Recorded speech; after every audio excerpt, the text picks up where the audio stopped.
हो गई sir, video recording चालू हो गई। अच्छा बेटा। अच्छा बेटा। अच्छा बेटा। क्या होगी रिकॉर्डिंग स्टार्ट? क्या? हाँ हो गई हो गई। ओके ठीक है, चलिए स्टार्ट करते हैं। हम सबसे पहले हम रेशियो की बात करेंगे। रेशियो में बेसिकली क्या है, रेशियो जब भी कोई मैनेजमेंट को कोई सॉलिड डिसीजन लेना होता है, जैसे कि मैंने अभी बताया था कि ब्रांचेस स्टार्ट करनी हो न्यू कोई, या मतलब बिजनेस किसी भी तरीके से एक्सपेंड करना हो, न्यू प्रोडक्ट लॉन्च करना हो, तो आप अपनी है ना फाइनेंशियल स्टेटमेंट को चेक करते हैं और दो चीजों के साथ कंपेयर करके उसको फिर एक रिजल्ट निकालते हैं जो बेसिकली रेशियो के थ्रू निकलता है, और ये बड़ा फास्ट कैलकुलेट होता है। मतलब हम सारी अगर बैलेंस शीट नहीं चेक कर सकते तो मेन मेन चीजों को हम चेक करके कोई ना कोई आउटपुट निकाल सकते हैं। तो रेशियो को जो है हमने चार कैटेगरी में डिवाइड किया हुआ है। सबसे पहला है लिक्विडिटी रेशियो। लिक्विडिटी रेशियो, इसके टू पार्ट्स हैं जो आज हम डिस्कस करेंगे। सबसे पहला है करंट रेशियो। ये मोस्ट इंपोर्टेंट होते हैं, ये सारे रेशियो ध्यान से समझने आप लोगों ने। इसका फॉर्मूला होता है current asset upon current liability. Second one है हमारा क्विक रेशियो। क्विक रेशियो ये हमारा होता है liquid asset upon current liability. ऊपर मैंने करंट लायबिलिटी लिख दिया, अब शॉर्ट में लिख रहा हूं सीएल। दूसरा जो हम डिस्कस कर सकते हैं आज, जो डिस्कस करेंगे सिर्फ उसी के बारे में हम बात करेंगे, बाकी और नेक्स्ट क्लास में देखेंगे हम। सेकंड रेशियो है आपका सोलवेंसी रेशियो।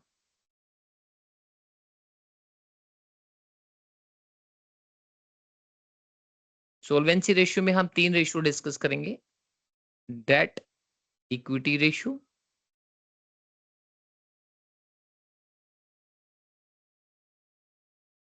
डेट ऊपर रखेंगे आप और इक्विटी नीचे रखेंगे आप। सेकंड वन है हमारा total asset to debts ratio. इसमें आपने क्या करना है, टोटल असेट को ऊपर रखना है और नीचे रखना है डेट्स। और थर्ड वन है हमारा प्रोप्राइटर रेशियो।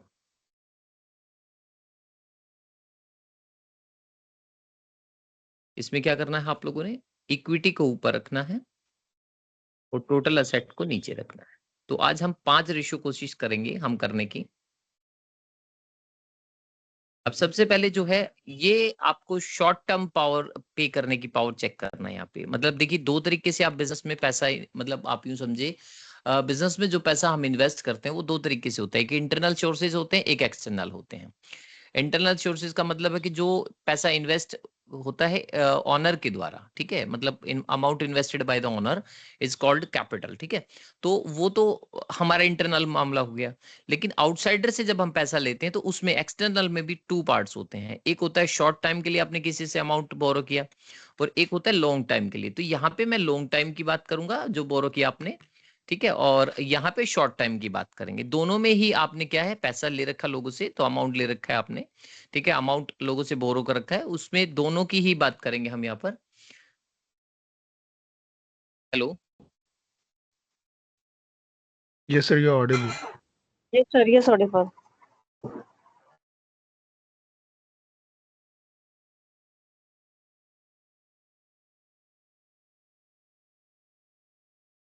तो देखिए इस केस में क्या है हमारे पास कि ये दोनों, एक शॉर्ट टर्म है एक लॉन्ग टर्म है, दोनों ही जो है हमारे पास, ये इनको पे करने की पावर हमें चेक करनी है। कैसे चेक करेंगे, तो सबसे पहला हमारा शॉर्ट टर्म में क्या, अगर मैं बात करूं पे करने की पावर, तो करंट असेट रेशियो है।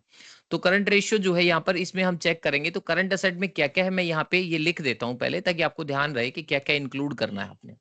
तो सबसे पहले हम लेंगे करंट असेट में क्या क्या इंक्लूड करना है आपने। तो करंट असेट इक्वल्स टू, सबसे पहले लेंगे आप cash balance plus bank balance plus debtors plus bills receivable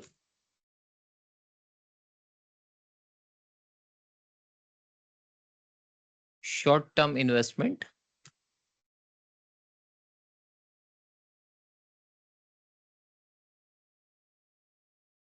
plus inventories, जिसको हम कई बार स्टॉक भी बोल देते हैं, और प्लस प्रीपेड एक्सपेंसेस। ज्यादातर यही चीजें होती हैं हमारी। टोटल 7 चीजें हैं, फिर से रिपीट कर देता हूँ। सबसे पहले है कैश बैलेंस, जितना भी बिजनेस में आपके पास होगा एक पर्टिकुलर टाइम पे। बैंक बैलेंस, डेटर्स जिनको हम क्रेडिट सेल्स करते हैं। बीआर और डेटर दोनों ही सेम होते हैं, दोनों में एक डिफरेंस होता है मामूली सा, कि डेटर्स का जो अमाउंट होता है ना, वो हमें पता नहीं 1 महीने बाद मिलेगा, 2 महीने बाद मिलेगा। बट जब कंफर्म हो जाता है कि 1 महीने के बाद कोई प्रॉमिस कर दे आपको, ठीक है, और उसके बदले वो रिटर्न में कुछ लिख के हमें दे, तो उसको बीआर बोलते हैं। तो डेटर और BR both are the same thing ही मान के चलो आप, ठीक है। डेटर और बीआर दोनों को अगर मैं क्लब कर दूं तो इनको ट्रेड रिसीवेबल भी बोलते हैं हम लोग, ठीक है। इसके बाद शॉर्ट टर्म इन्वेस्टमेंट कौन से होते हैं, जो विद इन, हाँ ये चीज और ध्यान रखनी है, ये करंट असेट्स वो असेट्स हैं बेसिकली जो विद इन 1 ईयर आपकी कैश में कन्वर्ट हो सकती हैं, इजिली कन्वर्ट हो जाती हैं, या आप यूं समझो जो चेंज हो जाती हैं, ठीक है। तो हमारे पास क्या है, कैश तो कैश ऑलरेडी ये बदलता ही रहता है बिजनेस में। आज हमारे पास मान लीजिए 2 लाख रुपए, कल हो सकता है 3 लाख रुपए हो, ठीक है। बैंक बैलेंस भी चेंज होता रहेगा। डेटर्स जब भी आप क्रेडिट देंगे या फिर उनसे पैसा रिसीव करेंगे, ठीक है, तो ये भी चेंज होता रहेगा। इसी तरीके से बीआर है। शॉर्ट टर्म इन्वेस्टमेंट, जो आपने 1 साल के लिए कहीं इन्वेस्ट किया और वो पैसा 1 साल के अंदर आप उसको इन्वेस्टमेंट को सोल्ड कर देंगे तो पैसा आपके पास आ जाएगा। इसी तरीके से स्टॉक होता है। स्टॉक में भी चेंज आता रहेगा पूरे साल, क्योंकि कभी आप परचेज करेंगे, कभी सेल करेंगे, तो वो चेंज होता रहता है। और प्रीपेड एक्सपेंसेस का मतलब होता है कि हमने कोई अमाउंट जो है ना एडवांस पे कर दिया, कोई expense, just like electricity bill हो सकता है, या इंश्योरेंस हो सकता है, या स्टाफ को एडवांस सैलरी दे रखी है। तो इस तरीके के कुछ एक्सपेंसेस जो है ना, वो विद इन 1 ईयर कन्वर्ट हो ही जाएंगे कैश में, यानी कैश में कन्वर्ट नहीं होंगे तो चेंज जरूर हो जाएंगे। तो इसकी पहचान क्या है, ये 7 चीजें आपने इसमें ध्यान रखना है, ठीक है। अब इसके बाद मैं बात करता हूं करंट लायबिलिटी की। करंट लायबिलिटीज में क्या क्या लेना है आपने। करंट लायबिलिटी की अगर मैं बात करूं तो करंट लायबिलिटी में सबसे पहले लेना है आपने क्रेडिटर्स। जिस तरीके से डेटर्स होते हैं, जब आप क्रेडिट सेल्स करते हैं तो डेटर क्रिएट होते हैं। जब आप क्रेडिट परचेज करते हैं, किसी से उधार में कोई गुड्स लेते हैं आप, तो उसको क्रेडिटर्स बोलते हैं हम, ठीक है। Creditors plus bills payable plus bank overdraft, यानी कि नेगेटिव बैलेंस ऑफ बैंक, ठीक है, बैंक ओवरड्राफ्ट। इसको हम बैंक ओडी भी बोलते हैं, शॉर्ट में ओवरड्राफ्ट को ऐसे भी कई बार आपको लिखा हुआ मिलेगा, ओडी, इस तरीके से भी हो सकता है, ठीक है। Short term borrowing,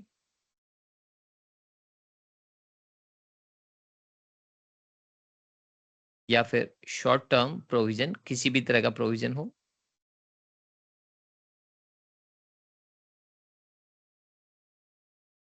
plus outstanding expenses. Outstanding इसी तरीके से आप ओ ऑब्लिक एस करके लिख सकते हैं इसको, ठीक है। ये टोटल 1 2 3 4 और 5 और 6 6 आइटम आपके पास ये इसमें हो गई, 7 आइटम इसमें हो गई। तो आपने क्या करना है, ये आपने कहीं भी दिखाई दे जाए क्वेश्चन में, इन सबको प्लस करके आप करंट असेट कैलकुलेट कर सकते हैं, ठीक है। और इन 6 आइटम में से जो भी, जरूरी नहीं कि सभी आपके पास हो, 7 की 7 हो या 6 की 6 हो यहाँ पर, तो आपने ध्यान क्या रखना है, अगर मान लीजिए 5 है तो पांचों को ऐड कर दें आप, तो इससे आपकी करंट असेट आ जाएगी। और करंट लायबिलिटी में सिमिलर इसी तरीके से करंट लायबिलिटी का होगा हमारा, ठीक है। दोनों का जो है फिर आपने क्या करना है, इन टोटलिंग करना है और पुट कर देना है यहाँ पर, और नीचे करंट लायबिलिटी। दोनों का जो बेस्ट रेशियो माना जाता है वो है 2:1। इट मीन्स कि अगर करंट लायबिलिटी आपने आउटसाइडर से 1 रुपया उधार लिया हुआ है, इट मीन्स के 1 रुपया, तो आपकी प्रॉपर्टी कितनी होनी चाहिए, 2 रुपए होनी चाहिए, क्योंकि 1 रुपया कम से कम आपका भी होना चाहिए, है ना।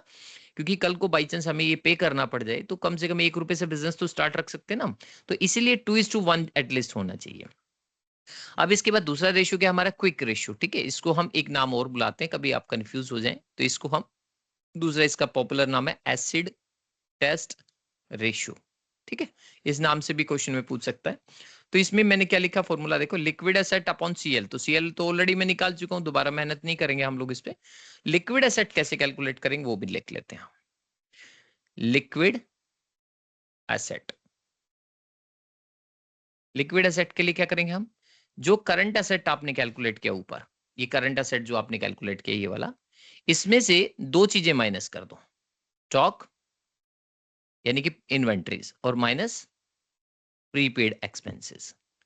या फिर आप ऐसा कर सकते हैं, अगर आपको बाई चांस क्वेश्चन में करंट एसेट निकालना ही नहीं है तो ध्यान से देखो, कैश, बैंक, डेटर, बीआर और शॉर्ट टर्म इन्वेस्टमेंट। शुरू की 5 चीजें ऐड कर दो तो भी लिक्विड एसेट आ जाएगा। हम दोनों को ऐड ही नहीं करेंगे तो माइनस किस लिए करना। तो क्वेश्चन में कभी कभी क्या होता है, मैंने जानबूझ के दोनों पीछे लिखे थे, ठीक है। तो हमारे पास क्या होता है कि टोटल जो 7 है, हो सकता है क्वेश्चन में करंट एसेट पूछे ही ना आपसे, तो फिर क्यों हम मेहनत करके सभी को ऐड करें फिर 2 माइनस करें। तो इससे बेटर रहेगा कि आप इन 5 आइटम को देखें और इनको ऐड करके आप आंसर निकाल सकते हैं। तो सबसे पहले तो मैंने आपको ये बता दिया है कि कौन कौन सा है, तो इसी के क्वेश्चन करेंगे सबसे पहले हम, फिर बाद में सोल्वेंसी रेशियो को देखेंगे हम, ठीक है। तो आपको इसका जो बेस्ट रेशियो क्वेश्चन में आपसे पूछा जा सकता है, मतलब होता है, जो पूछा तो जाएगा, आपकी ओपिनियन पूछी तो जाएगी उसमें कि क्या रेशियो है, आप ओपिनियन दीजिए इसमें। तो लिक्विड एसेट अपॉन सीएल का जो बेस्ट रेशियो होता है ये होता है 1:1। मतलब कि लिक्विड एसेट्स जो है ना, बिल्कुल लिक्विड का मतलब ये होता है कि जो विद इन 3 और 4 मंथ्स जिसको हम कैश में कन्वर्ट कर सकते हैं।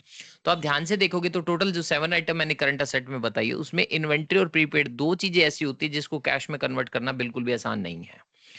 कैश बैलेंस ऑलरेडी कैश है, बैंक आपका बैंक बैलेंस है, कभी भी चाहे आप ले सकते हैं। डेटर जिसको आपने उधार दिया 2-3 महीने में पैसे जनरली हम मानते आ ही जाता है। शॉर्ट टर्म इन्वेस्टमेंट को भी कभी आप सोल्ड कर सकते हो, कोई इशू नहीं है उसके अंदर, ठीक है।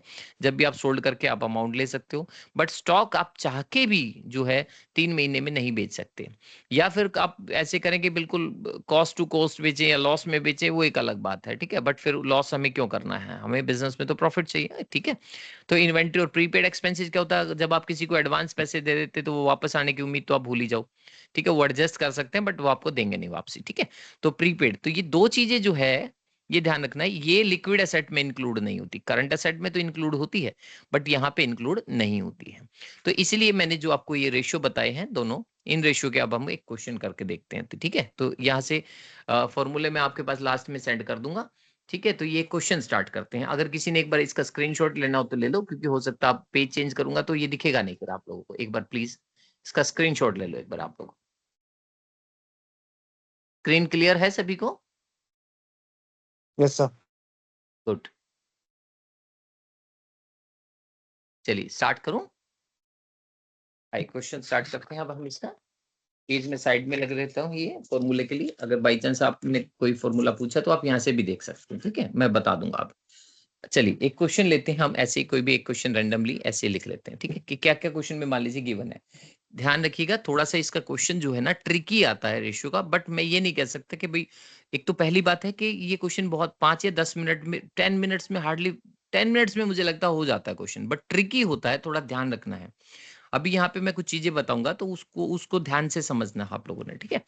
तो क्वेश्चन मुश्किल नहीं होता है, बस थोड़ा सा अगर आप ध्यान देंगे तो हो जाएगा। मान लीजिए किसी क्वेश्चन में ये क्वेश्चन बना लेते हैं, सपोज करो आपके पास है ना शॉर्ट टर्म इन्वेस्टमेंट दे रखा है क्वेश्चन में, शॉर्ट टर्म इन्वेस्टमेंट। मान लीजिए क्वेश्चन में दे रखा है आपके पास 25,000 रुपए, ओके, ये रुपीज है हमारा। और क्वेश्चन में आपको ट्रेड इन्वेस्टमेंट के नाम से भी दे दिया एक इन्वेस्टमेंट, 2 इन्वेस्टमेंट है, मैं जानबूझ के लिख रहा हूं इसको। मान लीजिए ये है 55,000 रुपए, ठीक है। 55, 60, 70 कुछ भी हो सकता है। तो ध्यान क्या रखना, मैं इसके आगे लिख रहा हूं शॉर्ट टर्म इन्वेस्टमेंट या मार्केटेबल इन्वेस्टमेंट, मार्केटेबल सिक्योरिटीज के नाम से भी हो सकता है, ठीक है। तो शॉर्ट टर्म इन्वेस्टमेंट तो हम शामिल करेंगे सीए में, बट ये जो ट्रेड इन्वेस्टमेंट है ना इसको शामिल नहीं करना है, ये आपकी लॉन्ग टर्म इन्वेस्टमेंट होती है, ठीक है। तो ये मैंने जानबूझ के इस क्वेश्चन में ले लिया कि कभी दिखाई दे जाए आप इसको इंक्लूड कर लें, तो मैं यहाँ क्रॉस का साइन भी कर रहा हूँ, इसको शामिल नहीं करना है, बट मैंने क्वेश्चन में जानबूझ के लिखा है इसको, ठीक है। अब इसके बाद मान लीजिए इन्वेंट्री क्वेश्चन में, जिसको मैंने कहा स्टॉक भी बोलते हैं। इन्वेंट्रीज क्वेश्चन में मान लीजिए आपके पास है 1,50,000, 1,50,000 रुपए। इसमें क्या होगा, कभी कभी है ना जानबूझ के ऐसे कर दिया जाता है कि इसमें 50,000 मान लो अप्रोक्स, हम मान लेते हैं इसमें इंक्लूड है लूज टूल्स, ठीक है। अब आपने क्या करना है, इसको इंक्लूड नहीं करना है, लूज टूल्स को हम इन्वेंटरीज में नहीं लेते हैं। लेकिन क्वेश्चन में कभी कभी ये गिवन होता है, अगर ये गिवन नहीं तो प्रॉब्लम ही नहीं है, कोई प्रॉब्लम, 1.5 लाख रुपए आपने सीधा मान लेना। अगर लूज टूल्स इंक्लूड हो स्टॉक के अंदर, इन्वेंटरीज के अंदर, तो आपने उसको एक्सक्लूड कर देना है, हटा देना है आपने, ठीक है। इट मींस कि अगर मैं इस क्वेश्चन के हिसाब से इन्वेंटरी करूंगा तो मैं 1 लाख लेके चलूंगा, ठीक है। अब इसके बाद मान लीजिए और हम क्या क्या ले सकते हैं, ट्रेड रिसीवेबल, ये मैं जानबूझ के लिख रहा हूँ क्योंकि मैंने वहां कहा था ना डेटर और बीआर दोनों को मिला के ट्रेड रिसीवेबल, तो ट्रेड रिसीवेबल लिख रहा हूं ताकि आपको ध्यान रहे कि ये किस चीज को मिला के बनता है। एक है डेटर्स प्लस दूसरा है बीआर, बिल्स रिसीवेबल, ये B/R लिखा मैंने, बार बार BR लिखते हैं तो हम शॉर्ट में लिख देते हैं, कोई प्रॉब्लम नहीं, आप भी लिख सकते हैं। मान लीजिए 40,000 रुपए है और ये प्लस में 30,000 रुपए है, दोनों को मिला के टोटल हो गया 70,000। ठीक है, यहाँ पे ले लिया। अब इसके बाद क्वेश्चन में ले लेते हैं, मान लीजिए हम ट्रेड पेबल। ट्रेड पेबल क्या होता है? हमारा लायबिलिटी का पार्ट होता है, जो कि मैंने अभी बताया था, क्रेडिटर्स प्लस बिल्स पेबल। ठीक है, दोनों को मिला के बनेगा। तो ये मान लीजिए हम ले लेते हैं 45 और इसको ले लेते हैं, मान लो हम 5,000 या 4,000 कुछ भी ले लो, कैलकुलेटर ले लेंगे। आपके पास कैलकुलेटर है किसी के पास? ध्यान रखना, ये वो हमें कैलकुलेट करना पड़ेगा, 49,000 मान लीजिए। ठीक है, अब इसके बाद जो है कुछ लॉन्ग टर्म बोरोइंग ले लेते हैं, हालांकि हमें चाहिए नहीं, बट मैं जानबूझ के डाल रहा हूँ इसमें लॉन्ग टर्म बोरोइंग। एक क्वेश्चन भी बन जाएगा आपका, बाद में आप इसकी प्रैक्टिस भी कर सकते हैं, क्योंकि लॉन्ग टर्म के भी क्वेश्चन मैं सिखाऊंगा। तो आप इस क्वेश्चन में सिर्फ शॉर्ट टर्म सिखाऊंगा, बट आप इससे लॉन्ग टर्म का क्वेश्चन भी निकाल के देख लेना एक बार। ठीक है, तो हो सकता है लॉन्ग टर्म बोरोइंग का क्वेश्चन इसी में कुछ बना देंगे ऐसा ही छोटा सा। और ज्यादातर लॉन्ग टर्म बोरोइंग में आपको डिबेंचर्स मिलेंगे। ठीक है, तो डिबेंचर्स मान लीजिए आपके पास 1,30,000 ले लेते हैं, 20 भी ले सकते हो, 1-1.5 लाख भी, क्वेश्चन के ऊपर डिपेंड करता है। उसके बाद है मान लीजिए बैंक ओवरड्राफ्ट। बैंक ओवरड्राफ्ट, इसको आप शॉर्ट टर्म मान सकते हैं, मैंने लिखा था शॉर्ट टर्म बोरोइंग, ब्रैकेट में लिख दिया मैंने। अगर बैंक लोन लिखा हो, याद रखिएगा, बैंक ओडी है तो शॉर्ट टर्म, बैंक लोन लिखा हो तो लॉन्ग टर्म मानेंगे आप उसको। ठीक है, तो ये मान लीजिए 20,000 ले लेते हैं आप। अब उसके बाद जो है हम कुछ प्रोविजंस भी लिख देते हैं, शॉर्ट टर्म प्रोविजंस। तो शॉर्ट टर्म प्रोविजन में कौन कौन से हो सकते हैं? ज्यादातर तो वैसे टैक्स का होता है, प्रोविजन फॉर टैक्सेशन। ठीक है, और दूसरा मान लेते हैं provision for doubtful debts. Doubtful debts का मतलब कि आपने बहुत सारे लोगों को क्रेडिट सेल किया हुआ है, तो उम्मीद है कि उनमें से कुछ पैसा हो सकता है डूब भी जाए और हो सकता है ना भी डूबे। टैक्सेशन का प्रोविजन 20 मान लो, इसको हाफ कर दो, 10,000 मान लो। ओके, अब इसके बाद जो है हमारा क्या रहेगा? मेन कैश रहेगा, कैश। कैश इन हैंड के नाम से होता है ज्यादातर ये। कैश इन हैंड मान लीजिए आपका है 5,000 रुपीज। ठीक है, वो रुपीज मैंने ऊपर लिख दिया, गलती से फिर लिख दिया यहाँ पर। और आपके इसके बाद है फिक्स्ड असेट्स, जिसको हम, जिसका पॉपुलर नेम क्या है? NCA, non current asset. ये है मान लीजिए आपके पास मान लेते हैं इसको हम 50,000 मान लेते हैं। ठीक है, जरूरत नहीं है बट मैंने मान लिया। अब आपने क्या करना है, यहाँ पे ये क्वेश्चन है आपके पास, इस क्वेश्चन के अकॉर्डिंग आपने क्या कैलकुलेट करना? करंट रेशियो कैलकुलेट करना। तो करंट रेशियो के लिए हम क्या करेंगे? आंसर यहाँ पे लिखेंगे, करंट रेशियो, उसका फॉर्मूला लिखेंगे सबसे पहले CA/CL। तो अब CA के अंदर क्या क्या इंक्लूड करना है, मैं यहाँ पे, देखो आपने क्या करना है, पहले फॉर्मूला लिखना है, फिर उनके नाम लिखने हैं, नेम लिखने के बाद उसके नीचे अमाउंट लिखना है। बट अपने पास टाइम की शॉर्टेज है तो मैं नाम नहीं लिखूंगा, सिर्फ अमाउंट लिखूंगा। और मैं सीक्वेंस में लिखूंगा, तो जब ये क्वेश्चन आपके पास होगा तो आपको पता रहेगा भाई 25 लिया था सर ने, या 55 लिया था, या 1 लाख लिया था, तो वो ऊपर से क्वेश्चन चलेगा, तो इसलिए गलत होने की संभावना भी आपकी खत्म हो जाएगी। ठीक है, तो चलिए सबसे पहले हम शॉर्ट टर्म इन्वेस्टमेंट है, इसको इंक्लूड करेंगे हम। तो कितना अमाउंट है? 25,000। उसके बाद देखिए ट्रेड इन्वेस्टमेंट है, इसको इंक्लूड नहीं करेंगे हम। बोलो क्या हुआ? कहाँ पहुंची जबरू? कहाँ पहुंचे बाबू? बॉटल ले ली? ये अपना माइक को म्यूट कर लीजिए प्लीज। गड़गंगा क्रॉस के 15 मिनट हो अरे पानी की बोतल ले ली? पानी की बोतल है ये कहाँ से ली? ये पहले से ये माइक को म्यूट कर लीजिए प्लीज। जबरू पारस भाई म्यूट कर लो अपने आप को। जबरू पारस भाई अरे म्यूट कर लो। जबरू। पारस भाई म्यूट कर लो अपने आप को।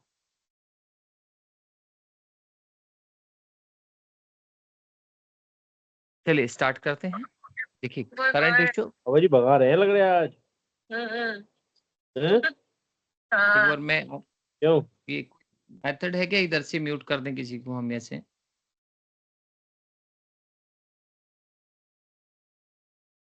चलिए हो सकता कर लिया उन्होंने। प्लीज देखिए अभी आगे देखते हैं हम। शॉर्ट टर्म इन्वेस्टमेंट हमारे पास 25,000, ये आपने इंक्लूड करना करंट असेट में। ट्रेड इन्वेस्टमेंट मैंने पहले ही कहा था कि लॉन्ग टर्म इन्वेस्टमेंट है तो आपने इंक्लूड नहीं करना है। इन्वेंटरीज मैंने यहाँ पे हिंट दे दिया था आप लोगों को, 150 का है बट 50,000 के आपके लूज टूल्स है, तो इसमें से सिर्फ 1 लाख आप इंक्लूड करेंगे, तो आप यहाँ प्लस कर देंगे 1 लाख। ध्यान रखें आप इस तरीके से ना लिखें, पहले आप फॉर्मूला लिखेंगे CA/CL, फिर जो जो चीजें आप इसमें इंक्लूड करते जाए उनके नेम लिखेंगे, फिर नीचे अमाउंट लिखना है, ठीक है। इसके बाद देखिए ट्रेड रिसीवेबल, मैंने कहा था ट्रेड रिसीवेबल में जो डेटर्स और BR दोनों आपने इंक्लूड करने, तो मैं अलग अलग दिखा रहा हूँ यहाँ पे, 40,000 प्लस 30,000। उसके बाद देखिए ट्रेड पेबल करंट लायबिलिटी का पार्ट होते हैं, तो नीचे लेंगे हम 45 प्लस 4,000, दोनों को ले लिया मैंने। लॉन्ग टर्म बोरोइंग आपने बिल्कुल नहीं लेना है, bank OD short term borrowing है इसलिए इसको इंक्लूड करेंगे, कहां पर, नीचे लिखेंगे 20,000। उसके बाद शॉर्ट टर्म प्रोविजन है, ये दोनों लायबिलिटी के पार्ट है, क्योंकि मैंने फॉर्मूले में लिखा था शॉर्ट टर्म प्रोविजन किसी भी तरह का हो आपने शामिल करना है, 20,000 नीचे ले लेंगे आप। और ये 10,000 है, इसको भी इंक्लूड कर लेंगे आप। और कैश इन हैंड हो गया आपका करंट एसेट का पार्ट। अब सभी को इंक्लूड कर दीजिए, फिक्स्ड एसेट्स आपने लेना नहीं है NCA, तो अब आपके पास क्वेश्चन में सभी को ऐड करके हमारे पास जो अमाउंट आएगा वो हम ले लेंगे। तो ये हो गया हमारे पास, देखिए 25 और 30, 30 और 30 हो गया ये आपके पास 60, और ये हो गया 2 लाख रुपए ऊपर हो गया आपका। और नीचे का ऐड कर दें हम 10 और 20 30 और 50 और 50 और ये 99, ठीक है। तो इसको 1000 बढ़ाऊं या क्वेश्चन को अब लिख दिया ऐसे ही चलने दें, चेंज करें 1000 रुपए, ये 2:1 बन जाएगा या ऐसे इंक्रीज ही कर रहने दियो दें? सर, कोई इशू नहीं है। ओके चलिए, तो 2 लाख अपॉन में 99 करेंगे, तो इसका रेशियो बताना जरा, नीचे को 1 मान लीजिए एक बार आप, ठीक है। नीचे को मतलब आप इसको डिवाइड करके बताइए कितना आ रहा है एक बार।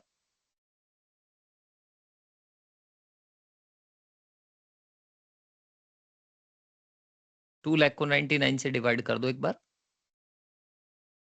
2.02। 2.02। इट मीन्स कि आपका जो रेशियो आइडियल रेशियो होता है, मैंने लिखा था आपके पास यहाँ देखिए 2:1, तो इट मीन्स कि आपकी फर्म जो है बहुत बेटर चल रही है। मतलब प्रैक्टिकली भी कभी अपनी लाइफ में आप अपने बिजनेस को देखेंगे चेक करके, तो ये रेशियो वहां भी एप्लीकेबल होते हैं, वो बेस्ट रेशियो होते हैं जो यहाँ पे बताए जाएंगे आपको, ठीक है। तो 2.02 अपॉन 1 यानी कि 2:1 बेस्ट होता, तो ये बेस्ट के करीब ही है, कोई ज्यादा इसमें डिफरेंस वाली बात नहीं है, ठीक है। तो आई होप के फर्स्ट क्वेश्चन आपको क्लियर हो गया होगा।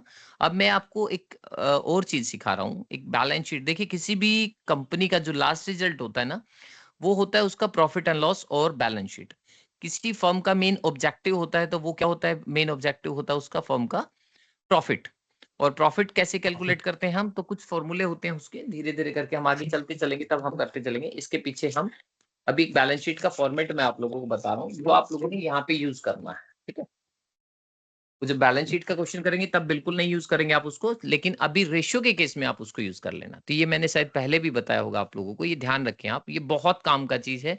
अब जब मैं सोल्वेंसी रेशियो कराऊंगा ना तीनों, तो देखना आप 2 मिनट के अंदर तीनों रेशियो क्लियर हो जाएंगे, विद इन 2 मिनट्स आपके तीनों रेशियो क्लियर हो जाएंगे। इस फॉर्मेट को मत छोड़ना बस आप लोग, ठीक है। सबसे पहले देखो आप ऐसे बैलेंस शीट बना लेना, और जैसे कि हम जानते हैं अकाउंटिंग में सिर्फ 2 ही चीजें होती हैं, आइदर डेबिट और क्रेडिट, ठीक है। तो क्रेडिट हमेशा लेफ्ट साइड में रखना बैलेंस शीट में। बाकी दुनिया का कोई भी अकाउंट जब आप बनाते, कोई भी लेजर पोस्टिंग करते हैं, याद रखना लेफ्ट साइड में हमेशा डेबिट होता है और राइट साइड में हमेशा क्रेडिट होता है, बट बैलेंस शीट में ऑपोजिट चलता ही है, ठीक है। ये जो बैलेंस शीट है ये ज्यादातर बनाते हैं, मतलब जो बनाते हैं ये सोल प्रोप्राइटरशिप होते हैं, छोटे छोटे दुकानदार जो होते हैं वो इस तरह के बैलेंस शीट बना लेते हैं। बट बड़ी कंपनियों में जो होती है वो इस तरीके की बैलेंस शीट नहीं होती, वो हम आगे कभी डिस्कस करेंगे, अभी यहाँ टाइम वेस्ट नहीं करेंगे हम। तो आपने इस बैलेंस शीट में क्या याद रखना है, सबसे पहले डेबिट साइड में आपको क्या है, इस साइड लिखना है असेट, यहाँ ऐसे लिख लेंगे आप, और एक कॉलम ऐसे बना देंगे अमाउंट का कॉलम। ये शॉर्टकट ट्रिक सिखा रहा हूं मैं आपको, जो पेपर में बहुत हेल्प करेगी आपकी, ठीक है। और आपके फॉर्मूले फटाफट से निकलते चलेंगे, ठीक है। इधर अमाउंट, और ये जो है हमारा लायबिलिटी पार्ट है, ठीक है। अभी क्वेश्चन में क्या होगा हमारे पास, यहाँ पर असेट साइड में 3 पार्ट बना लो, NCA यानी कि लॉन्ग टर्म असेट, मैं नीचे लिख दूंगा इसकी फुल फॉर्म, यहाँ पे शॉर्ट में ही रखना NCI नॉन करंट इन्वेस्टमेंट यानी कि लॉन्ग टर्म इन्वेस्टमेंट, जो अभी हमने ट्रेड इन्वेस्टमेंट के नाम से लिखा था। और तीसरा होता है हमारा करंट एसेट, जो अभी अभी हमने डिस्कस किया था। तो एक अमाउंट यहाँ, एक अमाउंट यहाँ और एक अमाउंट यहाँ, तीनों को ऐड कर देंगे तो आपके पास आ जाएगा टोटल असेट, ये जो आएगा आपका टोटल असेट बोला जाएगा, ठीक है, तीनों को मिलाकर, ठीक है, ये तीनों को मिला के non current asset, current asset और नॉन करंट इन्वेस्टमेंट, ठीक है, ये तीनों को, ये शॉर्ट टर्म असेट है, ये लॉन्ग टर्म असेट है, और इन दोनों के बीच में क्या होता है, इन्वेस्टमेंट, बट ज्यादातर केसेस में ये नहीं होता है, ठीक है, बहुत रेयर केस में इन्वेस्टमेंट होता है। बेसिकली मैं बता देता हूं ऐसा मैं क्यों बोल रहा हूं, ठीक है। देखिए बेसिकली क्या होता है कि लॉन्ग टर्म इन्वेस्टमेंट, अगर कोई बिजनेस अपने पैसे बाहर इन्वेस्ट कर रहा है तो इट मीन्स कि उसका बिजनेस अच्छा नहीं चल रहा होगा, तो बिजनेस अच्छा नहीं चल रहा तो कोई ना कोई आपको डिसीजन लेना पड़ेगा। तो मीन्स कि ज्यादातर क्या होता है, हम पैसा बिजनेस में इसलिए लगाते हैं ताकि हम अर्न करें, अच्छा है ना, इनकम आए, हमारी सेल्स बढ़े। और अगर आप ही दूसरे के बिजनेस में पैसा इन्वेस्ट कर रहे हैं तो फिर आपका क्या बिजनेस का पर्पज रह गया, ठीक है।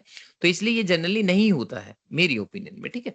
तो ये बहुत रेयर केस में आपको मिलेगा, जब रिसेशन का टाइम हो, आपको लगे कि भाई हमारे पैसे बिजनेस में इन्वेस्ट करना भी ठीक नहीं है, तो एक मिनिमम अमाउंट रख के, ऑप्टिमम अमाउंट रख के अब बाकी पैसा बाहर इन्वेस्ट करते हैं, तो वो एक अलग केस है, लेकिन वो बहुत रेयर केस देखने में आता है। अब आते हैं लाइबिलिटी साइड में। लाइबिलिटी साइड में ध्यान रखना है आपने, यहाँ लिखना है सबसे पहले share holder fund. Share holder fund क्या क्या चीजें इसमें शामिल होती है मैं अभी लिख दूंगा। उसके बाद दूसरा है हमारे पास एनसीएल, जैसे वहां पे एनसीए था ना, नॉन करंट असेट यानी कि लॉन्ग टर्म असेट, तो ये लॉन्ग टर्म डेट है, लॉन्ग टर्म बोरोइंग है। और यहाँ पे सीएल, तो इसका मतलब non long term liability, short term liability, long term asset, short term asset, इसके बीच में ये जैसे इसके सेंटर में एक हमने अलग सी चीज डाली थी, इसी तरीके से शेयर होल्डर फंड है। इन तीनों को अगर हम लिख दें तो हमारे पास टोटल लाइबिलिटी बन जाएगा। जो याद रखना हमेशा, टोटल असेट और टोटल लाइबिलिटी हमेशा इक्वल होती है, आपने इक्वल करने की जरूरत नहीं, वो ऑटोमेटिक आपका आंसर जो आएगा दोनों साइड इक्वल आएगा, ठीक है। अब मैं यहाँ पे एक एक करके 1 बाय 1 करके लिख रहा हूं। सबसे पहले शेयर होल्डर में क्या क्या शामिल करना आपने, share holder fund. Share holder fund में ध्यान रखें, आप किसी भी तरह का कोई भी शेयर हो, चाहे आपका इक्विटी शेयर हो, चाहे प्रेफरेंस शेयर हो, तो शेयर कैपिटल एक तो आपने सबसे पहले वो लेना है, शेयर कैपिटल, ठीक है, चाहे इक्विटी हो, ध्यान रखना इक्विटी शेयर कैपिटल की बात हो रही है, ठीक है हमारे पास। तो शेयर होल्डर फंड का दूसरा नाम भी मैं लिख देता हूँ, शेयर होल्डर फंड जो है इसको हम सिर्फ इक्विटी भी बोलते हैं, इक्विटी शेयर कैपिटल नहीं, सिर्फ इक्विटी भी बोलते हैं। तो शेयर कैपिटल किसी भी तरह की हो सकती है, इक्विटी शेयर कैपिटल हो सकती है या प्रेफरेंस शेयर्स हो सकती है। इसके बाद जो है दूसरा हम इसमें ऐड करते हैं रिजर्व एंड सरप्लस, तो जितने भी रिजर्व्स आपके पास होंगे, ठीक है, एंड सरप्लस, ठीक है, वो आपने तो इन दोनों को इंक्लूड करके आपका शेयर होल्डर फंड बनेगा, और इस शेयर होल्डर फंड का एक नाम और होता है इक्विटी, ठीक है। तो ये तो बात हो गई इसकी हमारी। एनसीएल जो है लॉन्ग टर्म, तो इसमें लॉन्ग टर्म बोरोइंग जितनी भी होगी आपकी, plus long term provisions. CL already मैं निकाल चुका हूं, वो पीछे हमने लिख ही लिया था, तो इसलिए यहाँ कैलकुलेट नहीं करेंगे। एनसीए जो है यहाँ पे ये दिख रहा है, एनसीए ये मैं लिख रहा हूँ यहाँ पर। तीसरा, एनसीए में क्या क्या इंक्लूड करना है। एनसीए को हम फिक्स्ड असेट्स भी बोलते हैं, या हम इसको लॉन्ग टर्म असेट भी बोलते हैं। तो इसमें हमारे पास क्या होता है, जितनी भी आपके पास लॉन्ग टर्म असेट होती है, just like land and building,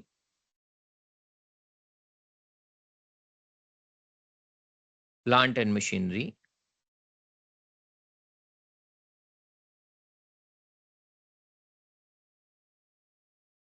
plus furniture वगैरह, और प्लस गुडविल, कॉपीराइट्स,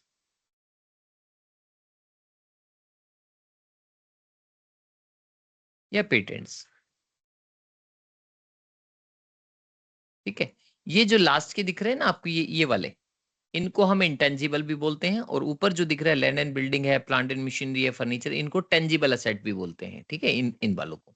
तो टेंजिबल और इंटेंजिबल दोनों तरह के असेट मिला के आपका क्या बन जाएगा, फिक्स्ड असेट्स या लॉन्ग टर्म असेट, या फिर एनसीए नॉन करंट असेट। उसके बाद है हमारा एनसीआई। एनसीआई तो बस खाली आपको ध्यान रखना, बस ऐसे ही।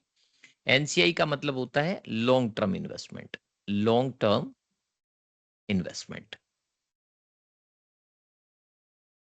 ठीक है। इसको हम ट्रेड इन्वेस्टमेंट भी, जो देखो पहले के क्वेश्चन में मैंने फर्स्ट क्वेश्चन में डाला था, ट्रेड इन्वेस्टमेंट भी बोलते हैं हम इसको, ठीक है। तो ये चीजें हमें ध्यान रखनी है। तो अब हमारे पास क्वेश्चन में क्या है, ये सब मिला के, तो ये मैंने सबकी फुल फॉर्म भी लिख दिया है। अच्छा मैंने इसके नहीं लिखा, यहाँ देखिए, यहाँ फुल फॉर्म लिखूं एनसीआई की, नॉन करंट इन्वेस्टमेंट, या रहने दूं? नॉन करंट इन्वेस्टमेंट लिख भी दिया, चलो मैंने, कोई बात। ठीक है, ये आपकी फुल फॉर्म भी हो गई। ठीक है, अब ये फॉर्मेट आपने नहीं छोड़ना है, ये इसका भी एक बार स्क्रीनशॉट ले लो आप लोग, क्योंकि जब क्वेश्चन करेंगे ना तो इसी फॉर्मेट की हेल्प से करेंगे आप।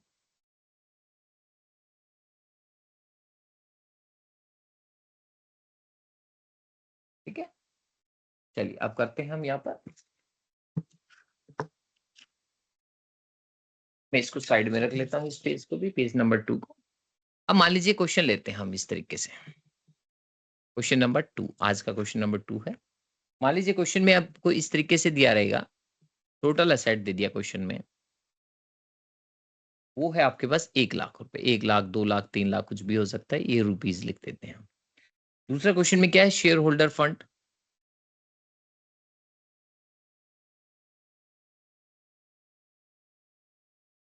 $60,000 है मान लो, और नॉन करंट लायबिलिटी है आपकी,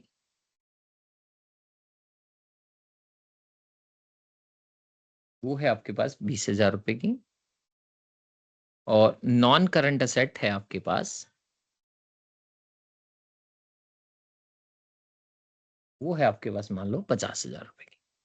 अब इस क्वेश्चन से अगर मैं सपोज करूं, आपको दे दूं कि क्वेश्चन में आप मान लीजिए करंट रेशियो निकालो, ठीक है, आंसर है यहाँ पर करंट रेशियो।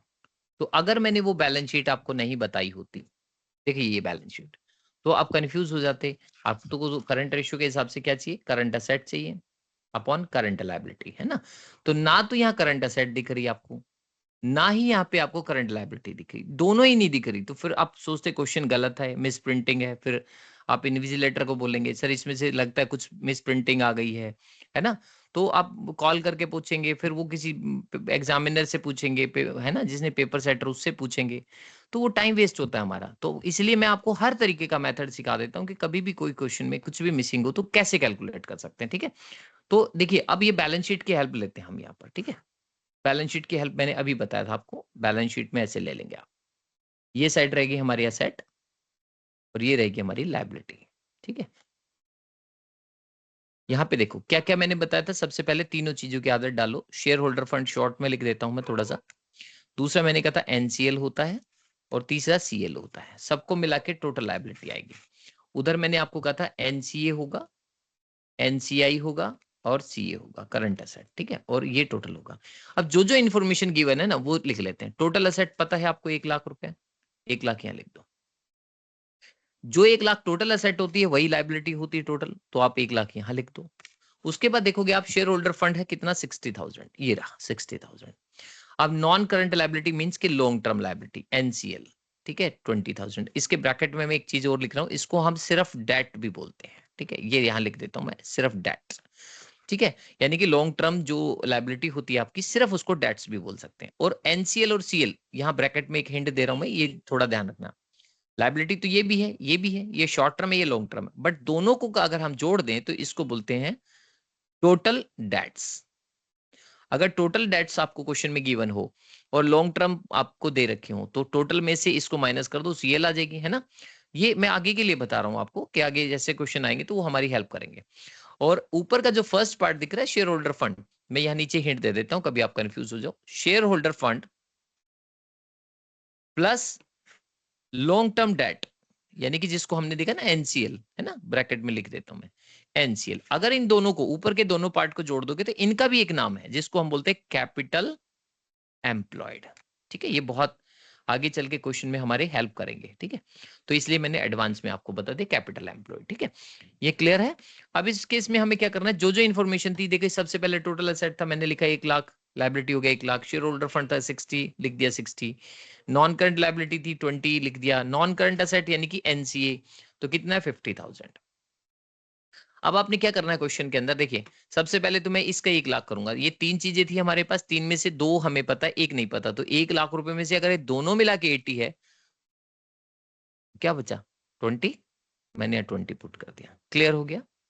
अब ये सीएल पता चल गया। अब आपको दूसरी साइड अगर मैं आऊं, तो दूसरी साइड देखो जरा, टोटल कितना है आपका 1 लाख रुपए। तो मैंने पहले ही कहा था एनसीआई क्वेश्चन में हो या ना, मतलब क्वेश्चन में गिवन हो तो मानना, नहीं तो आप इसको हमेशा डैश करेंगे, क्योंकि हम अपना पैसा बाहर इन्वेस्ट करना पसंद नहीं करते। तो इसको आप डैश कर देंगे। टोटल अगर 1 लाख है, जिसमें से लॉन्ग टर्म असेट आपकी 50 है, तो बाकी बची हुई क्या होगी, शॉर्ट टर्म असेट। अब इस क्वेश्चन में आपको जो चाहिए ना वो सब पता है अब आपको। तो अब आप क्या करेंगे, नीचे लिखेंगे C R equal to C A upon C L. C A question में कितना देखो आपका 50,000 दिख रहा है, तो ये 50,000 यहाँ लिख दो, और डिवाइड बाय क्या करेंगे आप, 20,000 सीएल दिख रहा है, 20,000 यहाँ लिख दो। अब आप इसको डिवाइड करेंगे तो ये आ गया 5:2। ठीक है, 5:2 को और छोटा कर लें, 2.5:1। ये आपका आंसर आ गया। आई होप कि आपको ये मेथड समझ आया होगा और आसान भी लगा होगा ये तरीका। ठीक है, तो इसका स्क्रीनशॉट लेना चाहे तो आप ले लीजिए। फिर इसके बाद एक क्वेश्चन और देखेंगे हम, थोड़ा सा डिफरेंट। ठीक है, चलिए इसके बाद लास्ट में कोई भी डाउट अगर आप लोगों के हैं तो लास्ट में हम डाउट कैलकुलेट कर लेंगे, आप लोगों को चेक कर लेंगे। आइए जरा इसके बाद हम नेक्स्ट क्वेश्चन लेते हैं।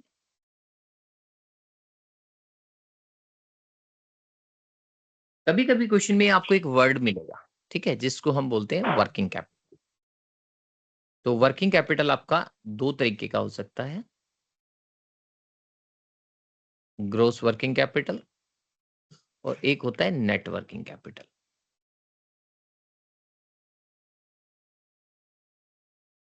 ज्यादातर अगर आप समझोगे तो मतलब हम नेट वर्किंग कैपिटल को ही कंसीडर करते हैं, ग्रोस को हम नहीं लेते। अगर कोई पूछे ग्रोस वर्किंग कैपिटल का मतलब क्या होता है, तो आपने बोला है करंट असेट, सिर्फ करंट असेट। ठीक है, लेकिन हम हमेशा, मैंने क्या कहा, हम नेट वर्किंग कैपिटल के ऊपर फोकस करते हैं। तो इसका फॉर्मूला होता है वर्किंग कैपिटल यानी कि net working capital equals to C A minus C L.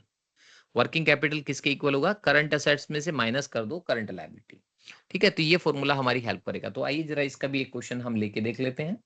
तो सबसे पहले मान लीजिए क्वेश्चन नंबर 3 डाल देते हैं ऐसे। ठीक है, वर्किंग कैपिटल बोला है तो वर्किंग कैपिटल ये लिख लेते हैं सबसे पहले। वर्किंग कैपिटल क्वेश्चन में मान लीजिए आप हमारा 6 लाख रुपए, 8 लाख रुपए, 10 लाख, कोई भी। ठीक है, अब उसके बाद क्वेश्चन में आपको दे देगा ट्रेड पेबल 1,80,000 रुपए, और साथ में अदर करंट लाइबिलिटी जैसे बैंक ओवरड्राफ्ट, क्योंकि ट्रेड पेबल में तो सिर्फ क्रेडिटर और बिल्स पेबल आएंगे। लाइबिलिटी तो और भी हो सकती है, जैसे आउटस्टैंडिंग एक्सपेंसेस हो सकता है, या फिर बैंक ओवरड्राफ्ट हो सकता है, या शॉर्ट टर्म प्रोविजन हो सकता है। तो हम एक काम करते हैं, बाकियों का नाम है ना अदर डाल देते हैं, अदर करंट लाइबिलिटीज। ठीक है, सबको मिला के कंबाइंड कर देते हैं ऐसे। ठीक है, ये मान लीजिए 20,000, थोड़ा सा आंसर हो जाएगा क्वेश्चन। हमारे पास क्या करेंगे, अब क्वेश्चन में करंट एसेट नहीं दिख रहा। ठीक है, जैसे कि मैंने पिछले में कहा था कि बैलेंस शीट की हेल्प से निकाला, करंट एसेट करंट लायबिलिटी दोनों नहीं थी। अब यहाँ पे आपको लायबिलिटी तो चलो आप दोनों को ऐड करके करंट लायबिलिटी मान लोगे, बट अगर ये फॉर्मूला नहीं हम सीखेंगे तो क्वेश्चन में हम तो ढूंढते रहेंगे। ये क्वेश्चन फिर से वही आ गया, मिस प्रिंटिंग आ गई सर, इसको बताओ इसका क्या करें हम, है ना। तो नहीं, हम कुछ भी नहीं छोड़ेंगे, सब कुछ हमें पता होगा आखिरी एग्जाम तक। ठीक है, तो वर्किंग कैपिटल की अगर मैं बात करूं तो मैंने अभी फॉर्मूला लिखा, working capital equals to C A minus C L. तो आंसर स्टार्ट करेंगे हम यहाँ पर, working capital equal to C A minus C L. तो वर्किंग कैपिटल आपका क्वेश्चन में दे ही रखा मैंने 6 लाख रुपए। अब इसके बाद बात करते हैं सीए की, बात करते हैं। तो सीए क्वेश्चन में हमें नहीं पता है तो सीए मान लेंगे हम यहाँ। सीएल क्वेश्चन में कैसे, दोनों को ऐड कर दो, 180 और 20, और सीए को इधर रखो, ये माइनस वाला उधर ले जाओ 2 लाख को। तो ये 6 लाख प्लस में 2 लाख इक्वल टू सीए। तो इट मीन्स के सीए आपका आ गया 8 लाख। ठीक है, अब क्वेश्चन में क्या चाहिए था formula, C R equal to C A upon C L. ये हो गया आपके पास 8 लाख, और डिवाइड बाई करेंगे आप 2 लाख, तो आपका रेशियो आ गया 4:1। ठीक है, ये आपका आंसर आ गया। तो आई होप कि जो आपको सीखना था ये मैंने आपको बता दिया है। एक आधा क्वेश्चन मैं आपका हो तो मैं आपको दे देता हूँ, ये आप प्रैक्टिस के लिए इसी के नीचे क्वेश्चन डाल देता हूँ, आंसर नहीं लिखूंगा मान लो। ठीक है, ऐसे ही मैं कोई क्वेश्चन लिख देता हूँ। सपोज करो टोटल असेट है आपके पास T/असेट। ठीक है, पूरा नहीं लिखा मैंने, टोटल असेट है सपोज करो 3,90,000 रुपए। ठीक है, और उसके बाद मान लीजिए एनसीएल दे देते हैं आपको, एनसीएल 1 लाख रुपए, शेयर होल्डर फंड दे देते हैं, शेयर कैपिटल लिख देते हैं ताकि कंफ्यूजन थोड़ी सी डाल देते हैं क्वेश्चन में, लेकिन अभी तो मैं बोल रहा हूं तो आप लोगों को आसान से ही लगेगा। Reserve and surplus 50,000। अब क्या करेंगे आप लोग, हिंट में दे रहा हूं यहाँ पर। देखो शेयर होल्डर फंड में ये 1.5 लाख लिख देता तो आपने शेयर होल्डर फंड यही मानना था, क्योंकि हमारी बैलेंस शीट में देखो मैंने लिखा ना यहाँ पर, देखो शेयर होल्डर फंड, देखो ये रहा शेयर होल्डर फंड। अगर मैं 1.5 लाख लिख देता तो आपने सीधा ही लिखना था, लेकिन अगर मैंने शेयर कैपिटल लिखा है तो नीचे मैंने देखो यहाँ पे लिखा है शेयर होल्डर फंड का मतलब होता है share capital plus reserve and surplus.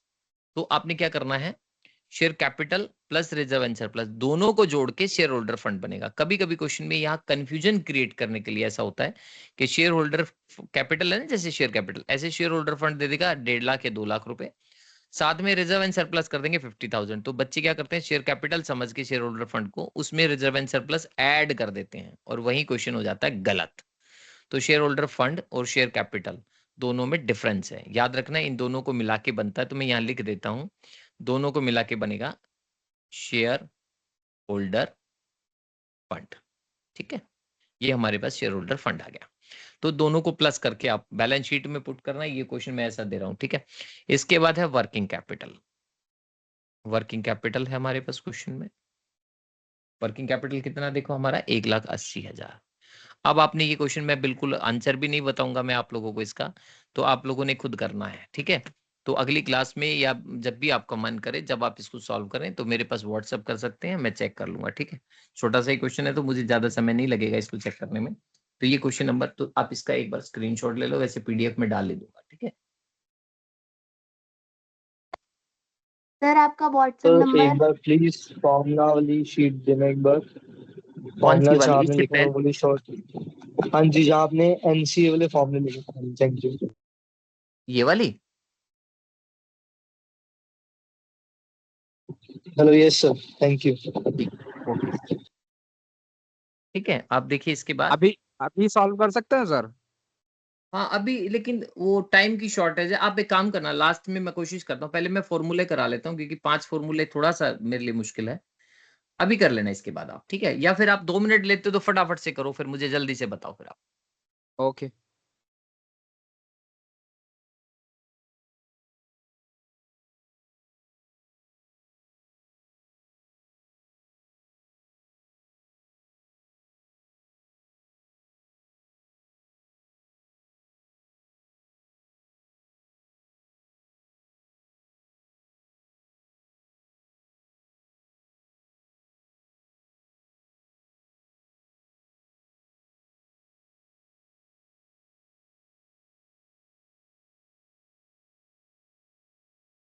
Three ratio 1 आएगा क्या सर आंसर?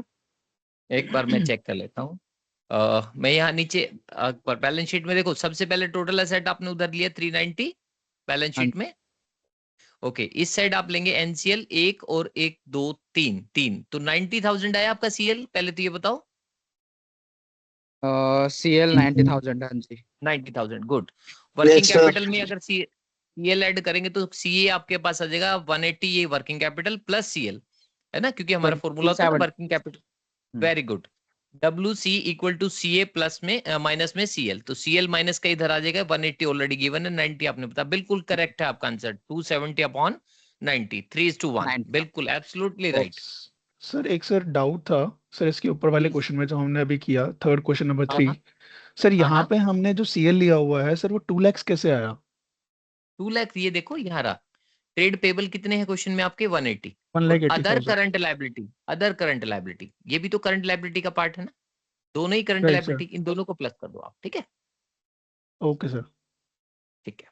चलिए एक क्वेश्चन और दे दूं, ये बाद में कर लेना आप लोग सॉल्व। ठीक है, मैं एक क्वेश्चन और दे देता हूँ प्रैक्टिस के लिए।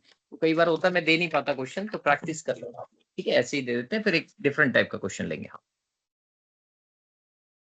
क्वेश्चन नंबर कितना था, 4, 5 क्वेश्चन ले लेते हैं। ठीक है, ये आपको दे देते हैं। मान लीजिए क्वेश्चन में टोटल डेट, टोटल डेट का मतलब होता है शॉर्ट टर्म और लॉन्ग टर्म। ठीक है, मैं यहाँ हिंट दे देता हूँ, डेट प्लस में सीएल दोनों को मिला के आपका ये दिया हुआ क्वेश्चन, मान लो 50,000, थोड़ा सा डिफरेंट देते 400 मान लो। अब इसके बाद थोड़ा सा क्या है, लॉन्ग टर्म, जिसको हम बोलते हैं लॉन्ग टर्म डेट। ठीक है, ये मान लीजिए आपका है 30,400। इसको हम क्या बोलते हैं, लॉन्ग टर्म डेट को क्या बोलते हैं, NCL। और ये हो गया 1 नंबर, ये हो गया 2 और ये हो गया 3। 3 में दे देते हैं आपको वर्किंग कैपिटल, ये बाद में निकाल लेना, WC 25,000। मैंने क्वेश्चन दे दिया आपको, ठीक है। अब इसके बाद क्वेश्चन नंबर 6। देखिए कभी कभी हमारे पास क्या होता है, क्वेश्चन में इस तरह की एक इक्वेशन भी दी जा सकती है कि मान लीजिए सपोज करो आपका कोई रेशियो है 2:1 ही मान लीजिए, ठीक है, और उसमें कोई चेंज किया हमने, लाइक के एक एग्जांपल लेके मैं कराता हूँ। क्वेश्चन नंबर 6 है ना, इसको ऐसे ले लेते हैं। मान लीजिए मैं कहता हूँ हमारा करंट रेशियो रिसेंटली है 2:1 का, मतलब 2 लाख रुपए और 1 लाख, आप ऐसे एज्यूम कर लेंगे इसको, ठीक है। अगर क्वेश्चन में कुछ भी गिवन ना हो तो CA/CL 2 लाख रुपए। अब हमें पता है ऊपर ये CA लिखा है ना, CA में क्या क्या इंक्लूड होता है, सबसे पहले मैंने फॉर्मूला लिखा था, आई होप कि आपके पास होगा, नहीं तो मैं एक बार फिर रिपीट कर देता हूँ ये फॉर्मूला। देखो देखो CA के अंदर ये सब चीजें इंक्लूड है, ये सब, और करंट लायबिलिटी में ये सब इंक्लूड है। तो यानी कि इसका मतलब वो जो 2 लाख मैंने लिखा वो इन सबको मिला के है, और 1 लाख जो मैंने लिखा है वो इन सबको मिला के। अब सपोज करो मैं एक ऐसी इक्वेशन क्रिएट कर दूं, मैं एक ऐसी सिचुएशन क्रिएट कर दूं कि मान लीजिए मैं कह दूं कि आपने 20,000 रुपये जो है ना वो स्टॉक खरीदा, ठीक है। तो क्या इंपैक्ट पड़ेगा बिजनेस में, आपका इंप्रूव होगा रेशियो, डिक्रीज होगा, या फिर मान लीजिए नो चेंजेस। तो अगर मैं ध्यान से देखूं, अगर मैं स्टॉक का ये केस नंबर 1 डाल रहा हूं मैं, ठीक है, केस नंबर 1, मान लीजिए मैं स्टॉक इंक्रीज कर रहा हूं, तो सपोज करो ऊपर आप स्टॉक खरीदोगे तो 20,000 रुपए का स्टॉक बढ़ जाएगा, और -20,000 रुपए आपका कैश चला जाएगा। तो रेशियो में क्या चेंज आया, कोई चेंज नहीं आया। तो ऊपर अब भी 2 लाख है और नीचे 1 लाख है, क्योंकि नीचे में तो कोई चेंज आएगा नहीं, नीचे तो करंट लायबिलिटी थी, आपने तो जो गुड्स खरीदा वो कैश में खरीदा। तो इट मींस कि कैश आपका बढ़ माइनस हो गया और स्टॉक आपका बढ़ गया, इन्वेंट्री बढ़ गया, तो कोई चेंज नहीं आया। केस नंबर 2 मान लीजिए, ठीक है, CR। इसमें सपोज करो आपका रेशियो अब भी 2:1 ही है। अब मैं कहता हूं यहां पर आप लोग बताना जरा सभी, ठीक है, नहीं तो मैं करूंगा यहां पर। अब सपोज करो कैश की जगह अगर मैं इसको 20,000 को क्रेडिट मान लूं, अगर मैंने स्टॉक खरीदा बट ऑन क्रेडिट बेसिस, 20,000 का स्टॉक खरीदा बट उधार में खरीदा, तो मेरा रेशियो इंप्रूव होगा, डिक्रीज होगा, या फिर नो चेंज रहेगा। पहला पार्ट समझाऊं दोबारा से मैं क्या किया था मैंने यहाँ? Yes sir. यस। हाँ एक बार देखो, देखो मैंने कहा 2 लाख रुपए है ना, ये सब चीजों को मिला के CA, क्योंकि हमारा फॉर्मूला क्या है, CR का फॉर्मूला क्या है, CA/CL। तो CA का मतलब होता है यानी कि ये सब चीजें 2 लाख रुपए में शामिल है, कैश भी है, बैंक भी है, डेटर भी है, BR भी है, short term investment, inventory, prepaid expenses. अब मान लीजिए मैं कहता हूँ 20,000 रुपए का मैंने स्टॉक खरीदा, तो मेरा ये कैश कम हो जाएगा, लेकिन साथ ही साथ 20,000 रुपए का स्टॉक बढ़ जाएगा। तो एक चीज मैंने CA में से माइनस किया, एक चीज मैंने प्लस किया। तो मेरा जो 2 लाख रुपए था 20,000 ही प्लस हुआ, 20,000 ही माइनस हुआ, तो कोई डिफरेंस आएगा नहीं आएगा, 2 लाख एज इट इज रहेगा। और नीचे करंट लायबिलिटी पे उसका कोई इंपैक्ट ही नहीं पड़ेगा, क्योंकि ना तो मैंने किसी को पे किया, ना मैंने कोई उधार लिया किसी से, तो नीचे का वही। तो इसका मतलब हुआ हमारे रेशियो में किसी तरह का कोई चेंज नहीं आएगा, ठीक है। मतलब पहले 2 था, अब भी 2 ही रहेगा, और नीचे में तो कोई चेंज ही नहीं था। अब इस इक्वेशन को मैंने थोड़ा सा बदल दिया है। मान लीजिए मैं ये कह रहा हूं अब कि 2:1 रेशियो तो वही है, 2:1 का मतलब 2 लाख अब भी अपनी करंट एसेट है, लायबिलिटी आपकी 1 लाख रुपए। मान लीजिए 20,000 का स्टॉक जो है ना, अब मैं क्रेडिट बेसिस पे कर रहा हूं, मैंने परचेज किया स्टॉक 20,000 क्रेडिट बेस पे, उधार लिया है, तो क्या रेशियो में कोई चेंज आएगा? सर नीचे ऐड हो जाएगा, लायबिलिटी सर ऐड हो CL जाएगा। ऐड हो जाएगा। नो चेंज, हाँ। No change. नो चेंज नहीं, गलत बोल रहे हैं आप। देखिए अभी जिन्हें बोला था उन्होंने ठीक बोला था इससे पहले। देखिए 20,000 का स्टॉक बढ़ जाएगा, नीचे 20,000 की लायबिलिटी भी बढ़ जाएगी, लायबिलिटीज बढ़ क्योंकि जाएंगे। कैश कम नहीं हुआ हमारा। तो आप ऊपर देखिए आपका स्टॉक बढ़ गया, और नीचे क्या बढ़ गए, क्रेडिटर्स बढ़ गए। क्रेडिटर्स। इट मींस कि आपका ऊपर का रेशियो का 220 और नीचे हो गया 120। तो अब ये रेशियो डिक्रीज हो जाएगा आपका, क्योंकि ऊपर है गया आपके पास कितना बोलेंगे इसको, 22 का मतलब 11/6। तो आप डिवाइड करोगे ना तो ये 2 नहीं रहेगा अब आपका, ठीक है। ये ऊपर आ जाएगा 1 पॉइंट, डिवाइड करके बताओ, ये 1 है, 6 को 1 मान लेते, तो इसको डिवाइड करके कितना है देखो, 1.8, लगभग इतना ही आया, 1.83। 83। तो आपका यस रेशियो सर। क्या हो गया देखो, पहले 2:1 था, अब ये रेशियो डिक्रीज हो गया। किस वजह से डिक्रीज हुआ, क्योंकि ऊपर स्टॉक चेंज हुआ है, कैश तो आपने चेंज किया नहीं, क्योंकि आप तो उधार बेसिस पे ले रहे हो। नीचे आपका 20,000 जो है ना क्रेडिट चेंज हुआ है, ठीक है, मतलब क्रेडिटर चेंज हो गए क्योंकि आपने उधार लिया तो नीचे क्रेडिटर बढ़ गए। लाइए चलो एक और ट्राई करके देखना आप लोग। अब मान लीजिए हमारे पास फिर से वही रेशियो है, ऊपर करंट असेट अब भी 2 लाख है और नीचे 1 लाख है। अब आपने 50,000 का फर्नीचर खरीदा कैश में, अब बताइए 50,000 फर्नीचर मतलब तो सर सर कोई चेंज नहीं आएगा। हाँ, क्योंकि लॉन्ग टर्म सर असेट्स है ना। हाँ सर, मतलब ऊपर भी कैश कम हो 50,000 जाएगा ना प्लस सर, और ऊपर माइनस से कम हो कैश जाएगा कम 50,000। रेशो। सर सेम रेशो कम हो रहेगा, जाएगा, 2:1। रेशो कम हो गलत जाएगा। गलत नहीं कम गलत, हो आप जाएगा, फिर फिर से कैश सुनो कम होगा ध्यान। ना sir. Sir yes absolute, cash cash minus हो माइनस जाएगा और करोगे जो बट असेट्स हैं। फर्नीचर तो नहीं आएगा ना कहीं भी। आप देखो फर्नीचर मैंने अभी नहीं फिर बोला आएगा। कि डैमेज हो जाएगा। फर्नीचर तो लॉन्ग टर्म असेट होती है, तो लॉन्ग करंट टर्म असेट की बात चल रही। तो कैश इसीलिए क्या माइनस। होगा, ऊपर से कैश माइनस तो कर देंगे हम, हम्म लेकिन फर्नीचर कहीं नहीं आएगा क्योंकि नीचे तो लायबिलिटी है और ऊपर फर्नीचर करंट असेट में आता नहीं है, तो इसका मतलब वो तो लॉन्ग टर्म में ऐड हो गया होगा। तो इट मींस कि हमारा जो रेशियो आएगा वो आएगा 150/1 लाख। 1 लाख। तो इट मींस कि राइट हमारा सर। नया रेशियो होगा 1.5:1, यानी कि डिक्रीज हो गया।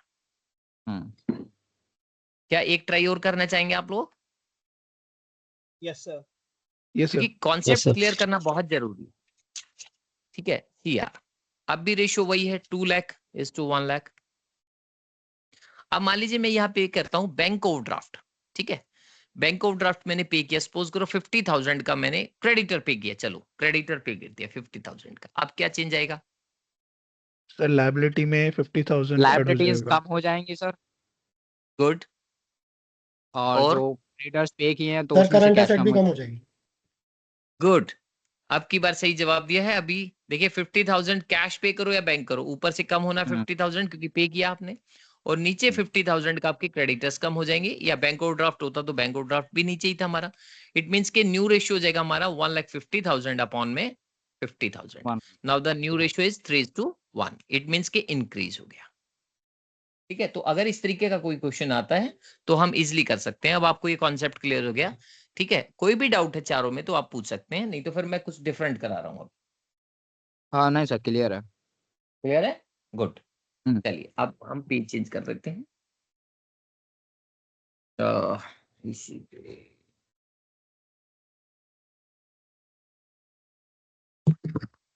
एक second।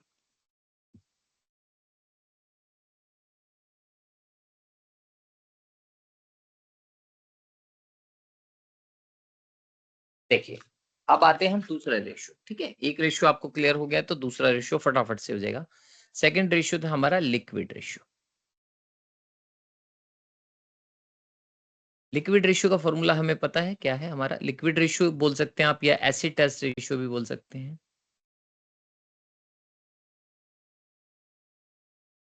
या फिर आप इसको क्विक रेशियो भी बोल सकते हैं। 3 नाम है इसके। और फॉर्मूला क्या है इसका हमारा, लिक्विड एसेट अपॉन सीएल। तो सीएल तो ऑलरेडी आप सीख ही चुके हैं वहां पे।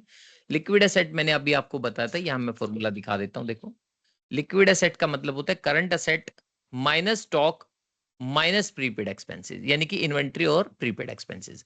तो क्वेश्चन में अगर डायरेक्ट लिक्विड एसेट निकालना हो तो फिर आप ये फर्स्ट सेकंड थर्ड फोर्थ और फिफ्थ ये 5 आइटम आप ऐड कर लें, 2 को छोड़ दें, आपको जरूरत नहीं है। ठीक है, तो इस तरीके से हम कर सकते हैं क्वेश्चन को। आइए जरा एक क्वेश्चन क्रिएट कर देते हैं। हमारे टोटल क्वेश्चन हो गए थे यहाँ तक 6। Question number 7। ठीक है, आइए सबसे पहले ले लेते हैं इन्वेंट्री। इन्वेंट्री कितना है हमारा, मान लीजिए 50,000 रुपीज ले लो। उसके बाद है डेटर्स प्लस बीआर, दोनों को इंक्लूड कर देता हूं। ठीक है, वो है 50,000। ट्रेड रिसीवेबल और प्रीपेड एक्सपेंसेस ले लेते हैं हम 4,000 ले लेते हैं। कैश बैलेंस ले लेते हैं, कैश वो मान लीजिए 30,000 है। और ट्रेड पेबल ये है आपका 1 लाख रुपए, इसमें क्रेडिटर और बिल्स पेबल दोनों को मिला के। और नेक्स्ट है आपका बैंक ओडी ओवरड्राफ्ट, ये है आपके पास मान लीजिए 4,000 ही मान लेते हैं। चलो अब आपने इसका आंसर कैलकुलेट करना है। ठीक है, तो सबसे पहले 2 तरीके हैं। अगर क्वेश्चन में आपसे करंट रेशियो भी पूछा है और लिक्विड रेशियो भी पूछा है, यानी क्विक रेशियो, तो क्या करेंगे आप? इन्वेंट्री को, डेटर को, प्रीपेड को और कैश को, इन चारों को ऐड कर देंगे, करंट एसेट बन जाएगा। और सीएल इन दोनों को मिला के कर देंगे। अगर आपसे डायरेक्ट क्विक रेशियो पूछा है तो क्विक रेशियो में आप क्या करेंगे? स्टॉक को छोड़ देंगे, 50 लिक्विड एसेट में लेंगे आप 50,000 ये वाला, प्रीपेड एक्सपेंसेस कितना छोड़ देंगे, इसको नहीं लेंगे हम, कैश को लेंगे 30,000, ठीक है, ये वाला। और उसके बाद डिवाइड करेंगे करंट लायबिलिटी कितना आपका? 1,04,000 रुपए, और सभी को जोड़ के हो गया 80,000 और नीचे हो गया 104,000। तो इसको डिवाइड करेंगे तो ये हो गया हमारे पास 80 डिवाइड बाई 104, और ये हो गया हमारे पास, और भी छोटा करें तो 40 और 52, 20/26। इसको काट के आप एक बार बता दो कितना हो गया, और छोटा बना देते हैं थोड़ा, 20/26 0.0 0.76 अपॉन में 1, ये आपका रेशियो है। तो ये रेशियो में तो कुछ सीखने का नहीं है, ये तो सिंपल सही था।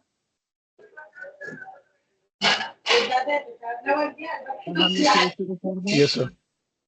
है ना, ये तो सिंपल सही था, ये रेशियो तो आप इजीली कर पाएंगे, मेरे ख्याल से इसमें कोई दिक्कत नहीं है आपका, ठीक है। एक रेशियो मैं और लिख देता हूँ थोड़ा सा, एक बार आप वैसे ही आप कोशिश कर लेना। अभी मान लीजिए मैं क्वेश्चन में दे देता हूँ, सपोज करो आपको कि करंट लायबिलिटी आपकी क्वेश्चन में सीएल, ये ले लेते हैं शॉर्ट में, करंट लायबिलिटी मान लीजिए 90,000 और करंट रेशियो है आपका सीआर 2.5:1, ठीक है। मान लीजिए क्विक रेशियो क्वेश्चन में दे दिया मैंने 1.5:1, ठीक है। कैलकुलेट करना आपको, फाइंड करंट एसेट और स्टॉक। एक बार आप 2 मिनट के लिए ट्राई कर सकते हैं इसको। ये माइक किसका ऑन हो गया भाई?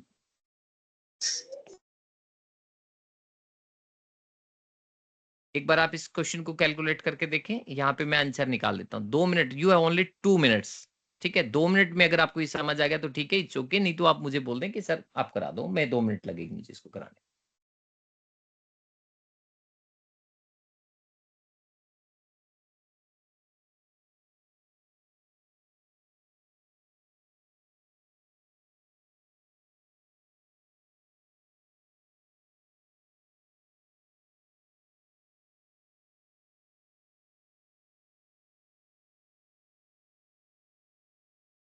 सर आप करवाते एक बार। ओके चलिए, देखिए हमारे पास क्या है, सबसे पहले क्या दे रखा है इसने? Current ratio. तो करंट रेशियो का पहले फॉर्मूला लिख लेते हैं। करंट रेशियो का फॉर्मूला होता है CA/CL, CR। तो CR रेशियो है आपका 2.5:1 equal sir to stock is -1, stock is 1, sorry stock is 1। नहीं, स्टॉक तो कैलकुलेट करेंगे, अभी कितना आएगा मुझे भी एग्जैक्ट नहीं पता है क्योंकि मैंने तो क्वेश्चन लिखा है ना। Okay sir. सीए कितना है करंट आपका? एसेट सर 18 लाख आ रहे हैं। करंट एसेट कितना आ रहा है? 2,25,000। 18 lakhs 2,25,000। नहीं 2 लाख समथिंग आएगा। चलो कोई बात नहीं, आप एक बार सभी चेक कर लेना किस किस का सही था, फिर बता दो। 2,25,000। हाँ बेटा मैं वही कह रहा हूँ, Yes, एक बार आपने 225. हो सकता है। हाँ देखो, सीएल क्वेश्चन में मैंने दिया हुआ था, देखो आप, सीए की वैल्यू हमें नहीं पता है बट सीएल की वैल्यू हमें क्वेश्चन में पता थी 90,000, और रेशियो हमें पता है सीआर कितना 2.5:1। तो इसको क्रॉस मल्टीप्लाई कर दें, 2.5 इधर ले आते हैं, सीए इधर ले आते हैं, तो करंट एसेट आ गया आपका 90,000 इंटू में 2.5। एक बच्चे ने अभी बताया था 2,25,000, उसका बिल्कुल करेक्ट है। तो सबसे पहले तो करंट एसेट हमें पता चल गई। अब इसके बाद क्या करना है? दूसरा रेशियो कौन सा है हमारा? क्विक रेशियो, है ना। क्विक रेशियो क्वेश्चन में देखो कितना दिया हुआ है। क्विक रेशियो है आपका QR equal to liquid asset upon में CL, और ये क्विक रेशियो हमें पता है कितना 1.5:1, और लिक्विड एसेट क्वेश्चन में हमें नहीं पता है, CL क्वेश्चन में हमें पता है 90,000। अगर इसको क्रॉस मल्टीप्लाई कर दें तो लिक्विड एसेट आपकी क्वेश्चन में कितनी आ गई हमारी? दोनों को मल्टीप्लाई कर देंगे 90,000 और मल्टीप्लाई बाय 1.5, ये हो गया 90/45, 1,35,000। 1,35,000। ठीक है। तो आपने क्या किया, ये और ये। अब इसके बाद तीसरा जो आपका आंसर निकालना था आपने, स्टॉक, तो हमें पता है कि मैंने आपको बताया था लिक्विड एसेट में स्टॉक जोड़ देते हैं तो क्या बन जाता है, सीए बन जाता है। ठीक है, हमने देखा था ना, सीए निकालने के बाद मैंने क्या कहा था, इसमें से माइनस कर दो स्टॉक, या तो उसको ले जाके उधर माइनस कर दो, या फिर इन दोनों को प्लस करके इसके इक्वल लिख दो, बात तो वही है। तो करंट एसेट्स ऑलरेडी आप निकाल चुके हैं क्वेश्चन में 225 और लिक्विड एसेट अभी आपने निकाला 135। अगर इस 135 को मैं उधार ले जाऊं तो सिर्फ इधर क्या बच जाएगा, इन्वेंट्री या स्टॉक। 225 माइनस 135 90,000। और इक्वल्स टू हो गया 90,000 90। जिसने 90,000 निकाला था उसका क्वेश्चन बिल्कुल करेक्ट। ठीक है, लो इसका स्क्रीनशॉट ले लो, वैसे पीडीएफ भी मैं सेंड कर दूंगा लास्ट में। अब आपको ये क्वेश्चन मैंने हर तरह का क्वेश्चन करा दिया है, चाहे वो रेशियो बेस्ड हो, चाहे वो बैलेंस शीट बेस्ड हो, या वर्किंग कैपिटल वाला हो। अब इसके बाद हम डिस्कस करते हैं नेक्स्ट सोल्वेंसी रेशियो। एक आधा क्वेश्चन दे दूं मैं आप लोगों को इसका, इस तरह का क्वेश्चन दूं मैं आप Yes, लोगों sir. को हाँ एक सर आधा। दे दीजिए, यस सर। दे दीजिए, दे दीजिए। एक मिनट मैं लिख देता हूँ, एक मिनट पेज नंबर लिख देता हूँ मैं कभी। अच्छा आज तो क्वेश्चन डाले मैंने सेल पे। चलिए question number 8, question number 9, question number 9 ले लेते हैं हम। मान लीजिए आपका करंट रेशियो है सीआर, शॉर्ट में लिख रहा हूँ 4:1। ठीक है, ये करंट रेशियो है।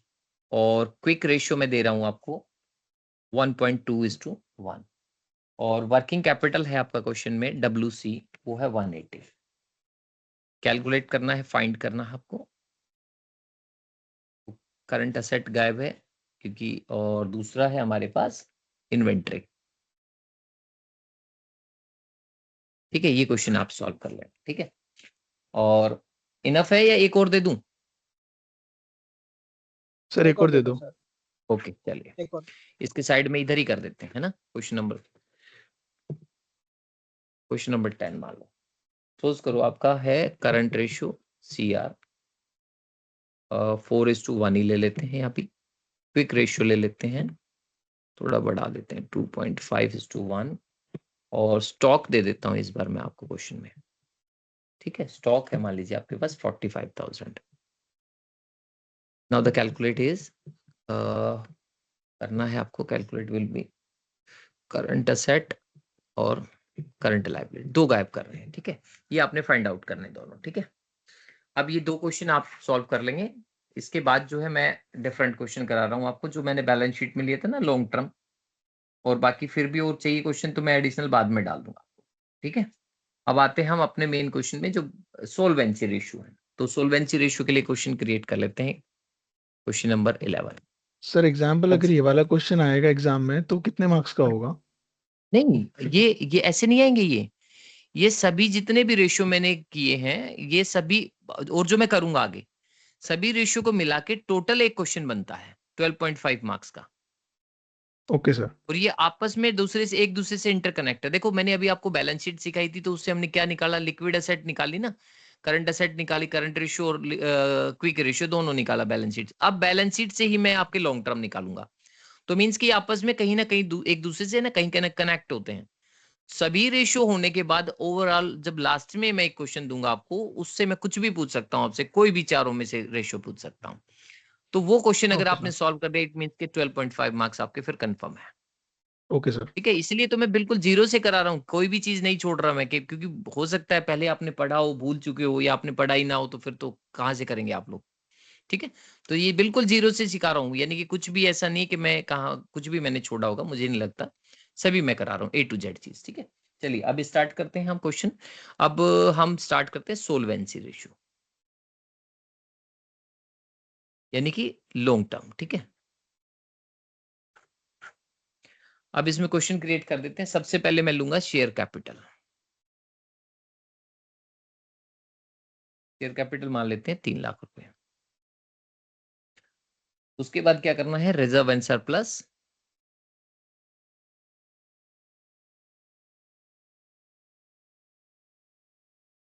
50,000 और लॉन्ग टर्म बोरोइंग की मान लीजिए 5 लाख रुपए। और उसके बाद लॉन्ग टर्म प्रोविजन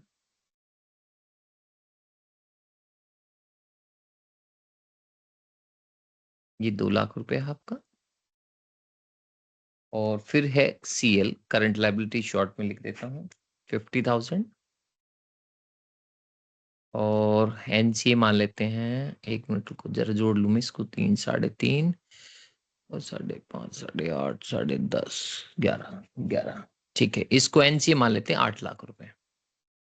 और फिर मान लेते हैं आपका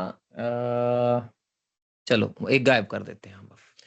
ठीक है, एक एक चीज जानबूझ के मैंने उड़ा दी यहाँ से। ठीक है, अब आपने क्या करना है, जब इस तरह का क्वेश्चन आए आपसे तीनों रेशियो पूछेंगे। मान लो जैसे आप पूछ रहे थे ना सर क्या क्या कौन सा रेशियो पूछ सकता है कितने मार्क्स का, अब हम इसकी बात करेंगे। आइए चल पहले रेशियो देख लेते हैं।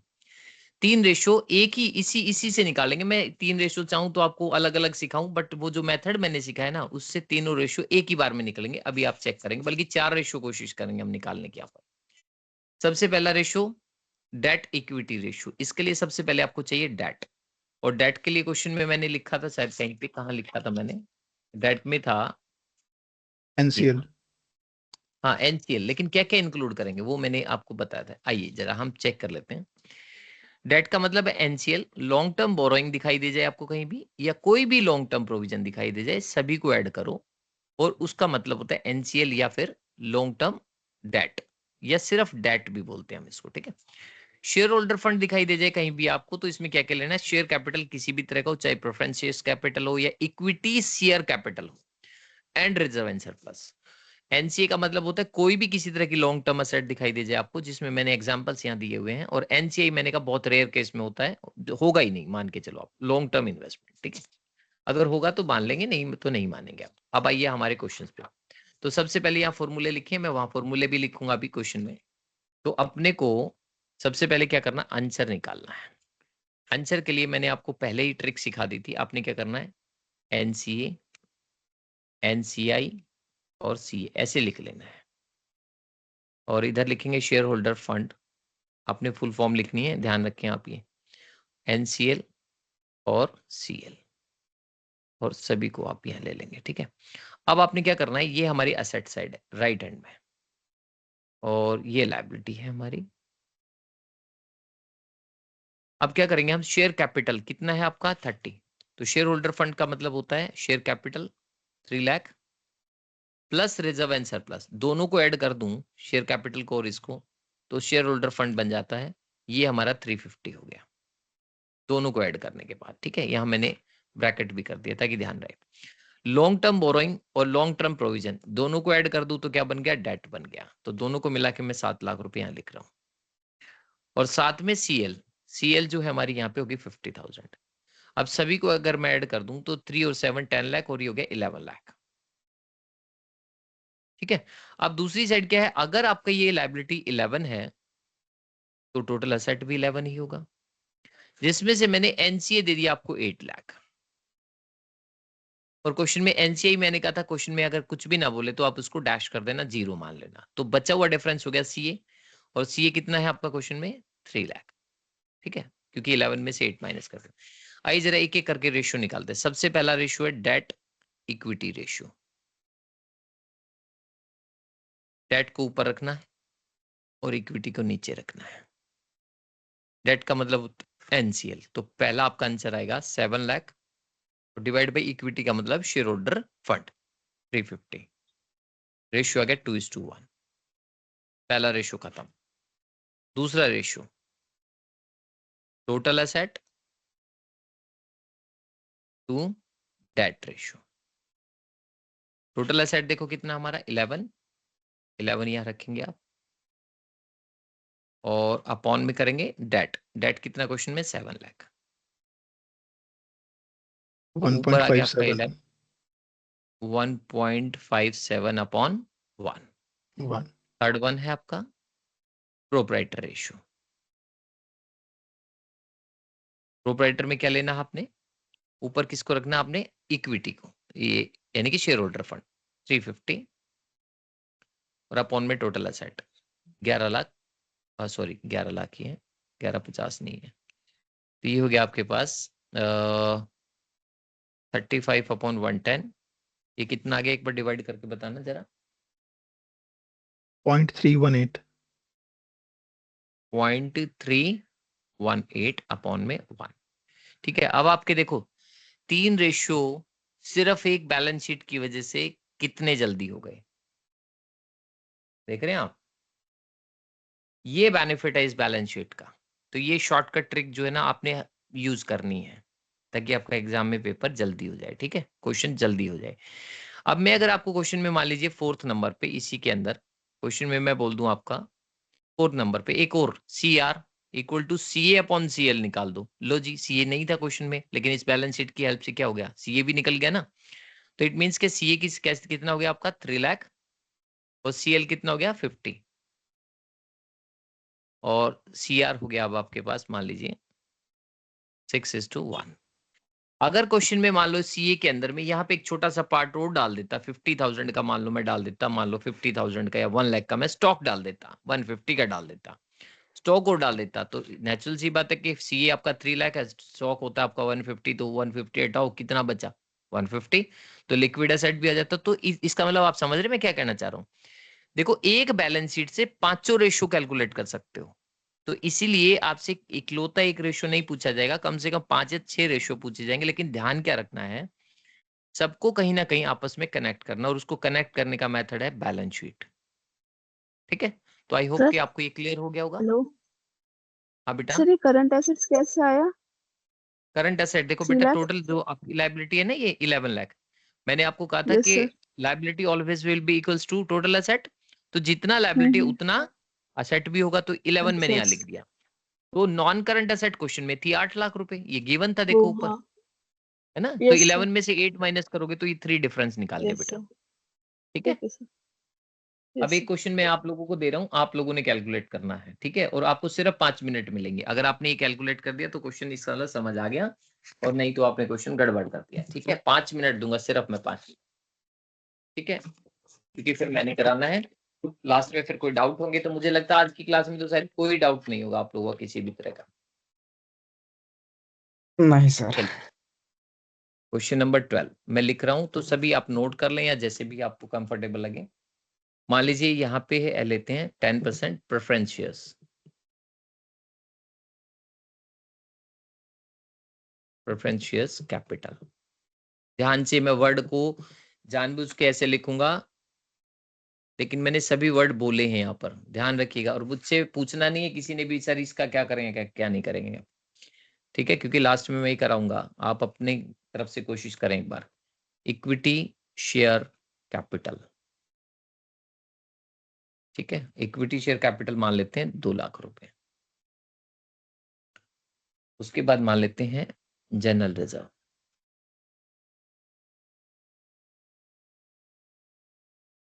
मान लीजिए 20,000 रुपया। ठीक है, उसके बाद मैं ले लेता हूं सरप्लस 45,000। उसके बाद ले लेते हैं डिबेंचर रिडम्पशन रिजर्व 15,000। उसके बाद ले लेते हैं 10% डिबेंचर्स। हाँ, ये आप मुझसे पूछ सकते हो कि सर ये एनसीएल का पार्ट है या सीएल का, इतना छोटा मोटा हिंट मैं दे सकता हूँ, इससे ज्यादा कोई हेल्प नहीं करूंगा मैं आपको। ठीक है, इसके बाद है 10% गवर्नमेंट डिबेंचर्स,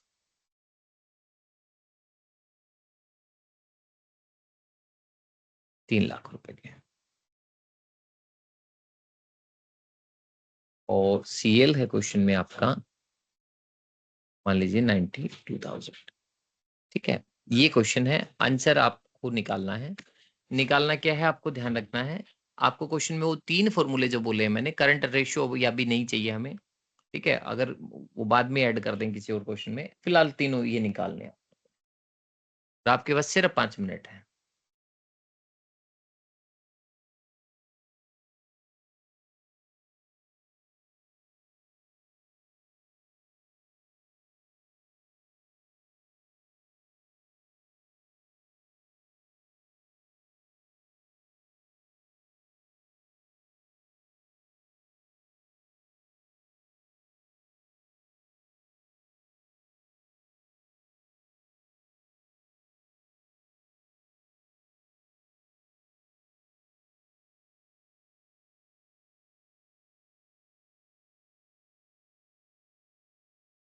सीएल सर 92,000 है।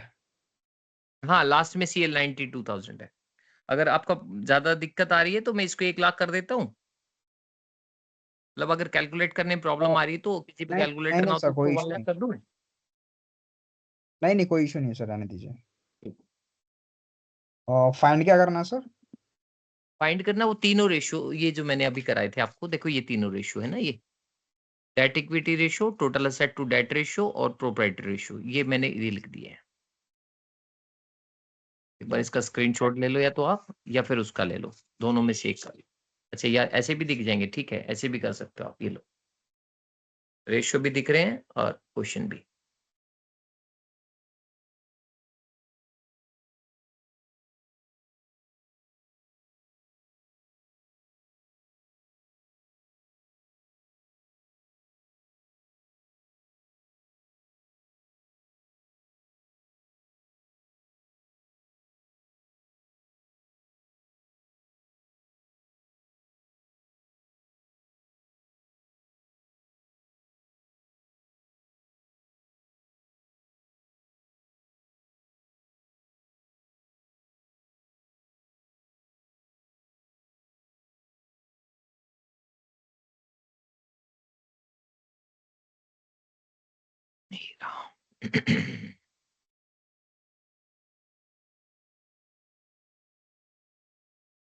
सर लास्ट वाला प्रॉपर्टी रेशियो का फॉर्मूला क्या है? ये बेटा इक्विटी प्रोप्राइटरी रेशियो होता है, प्रोप्राइटर, ठीक है, मींस के प्रोप्राइटरी। ऑनर। इसका फॉर्मूला बेटा इक्विटी यानी कि शेयर होल्डर फंड अपॉन में टोटल असेट। इक्विटी को हम यहाँ पर बोलते हैं share holder fund. Okay sir, thank you.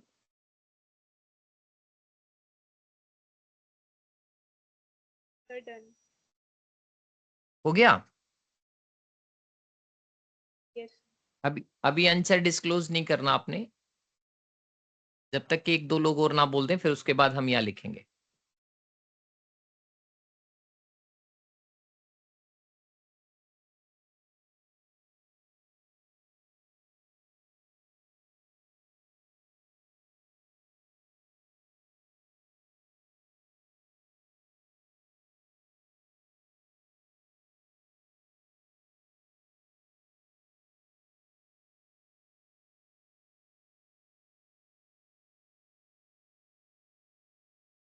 हो गया सर। हो गया? हम्म। अभी आप एक एक करके बताएंगे मुझे, जिन जिनका हो गया है, मैं यहाँ पे बोलते चलेंगे। प्रोपर्टी रेशियो, 1 मिनट में लिख देता हूँ फॉर्मूले पहले एक बार। Set debt equity upon total asset. Okay, चलिए डेट बताइए आप, कितना है आपका? डेट आया सर, ये है। नहीं रेशो बेटा बतानी आप, है सर, अमाउंट बताना नहीं है? नहीं रेशियो नहीं, अमाउंट बताओ। मैं अमाउंट लिख के फिर रेशियो बतानी है। टोटल पहले डेट है अमाउंट 4,92,000। 4,92,000। हाँ जी। लेकिन टोटल डेट नहीं लेना ना, डेट का मतलब सिर्फ लॉन्ग टर्म होता है। लॉन्ग टर्म है 4 लाख। 4 लाख। याद रखना, ये गलती नहीं करनी है कभी, आप 492 कर दो यहाँ पर। क्योंकि मैंने आपको देखो, ये जब फॉर्मूला लिखाया था मैंने कहीं लिखा था, मैं दिखा भी देता हूँ, वो रिपीट कर देता हूँ, अभी हो सकता है किसी को कंफ्यूजन चल रहा हो। देखिए, जब मैंने ये फॉर्मूला लिखाया था शुरू में, तो मैंने कहा था एनसीएल, देखो ब्रैकेट में सिर्फ डेट लिखा है, और टोटल डेट का मतलब होता है एनसीएल और सीएल दोनों को क्लब करके। तो आपने टोटल डेट नहीं चाहिए डेट में, सिर्फ दिस वन, ठीक है, ये चाहिए आपको। ओके, तो इसका मतलब हुआ आपने डेट मुझे बोला 4 लाख। इक्विटी कितना आया है आपका? इक्विटी आया सर 3,85,000। 385। हाँ जी। क्या और कोई कंफर्म करेगा मुझे ये? सर 3,80,000 आ रहा 380। एक कोई एक और कंफर्म करो, 385 है या 380 है?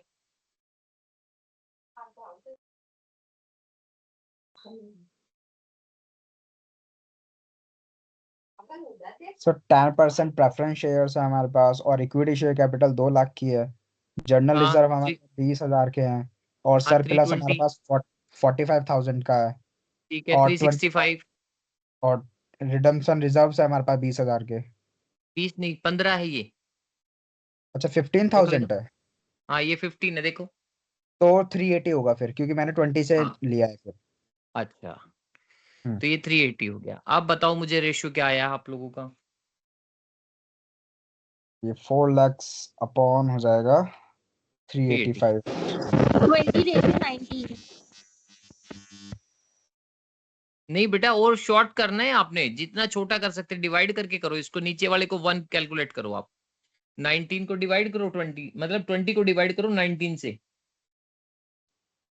सर 1.05:1। ओके 1.05, ठीक है 5। गुड।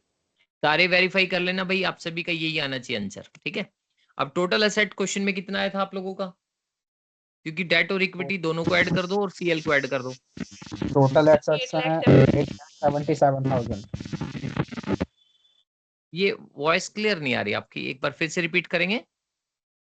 8,77,000 है सर।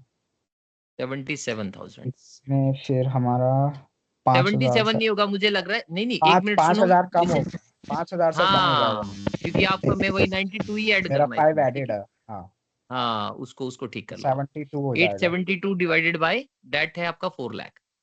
4 lakhs। हाँ तो ये नीचे 1 हो गया, तो ऊपर कितना है 2 पॉइंट बोलना जरा। 0.18। 2.18। Very good excellent. अब इक्विटी, ये क्या है आपका? इक्विटी हमें पता है ऊपर आ चुका था 380, वही सेम पुट करना है आपने। टोटल असेट भी आप ऑलरेडी निकाल चुके हो 872। और ये कितना आया हमारा देखो 0.435। 0.435। हाँ तो 3 ले लो Yes, sir. या 5 को 4 बना दो बेटा इसको, ठीक है। बस 2 डिजिट तक आपने लेना है। तो क्या आपको ये क्वेश्चन क्लियर हुआ? हाँ जी सर। ठीक है, तो ये मेथड सही समझ आया आप लोगों को?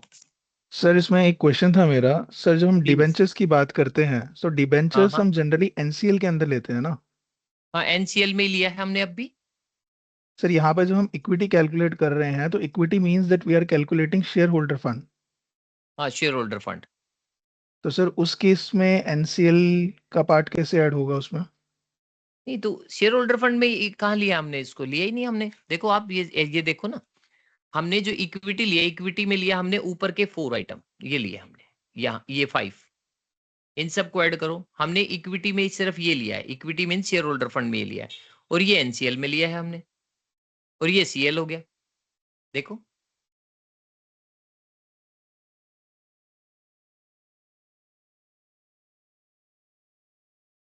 Okay sir.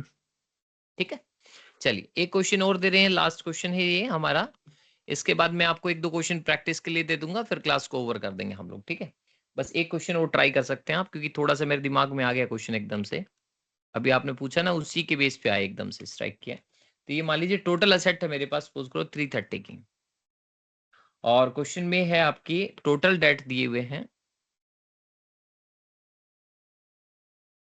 250 के,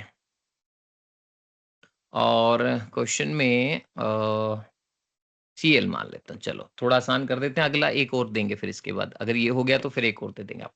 कैलकुलेटर करो अब, बस और कुछ नहीं है क्वेश्चन में, तीनों रेशियो कैलकुलेट करो।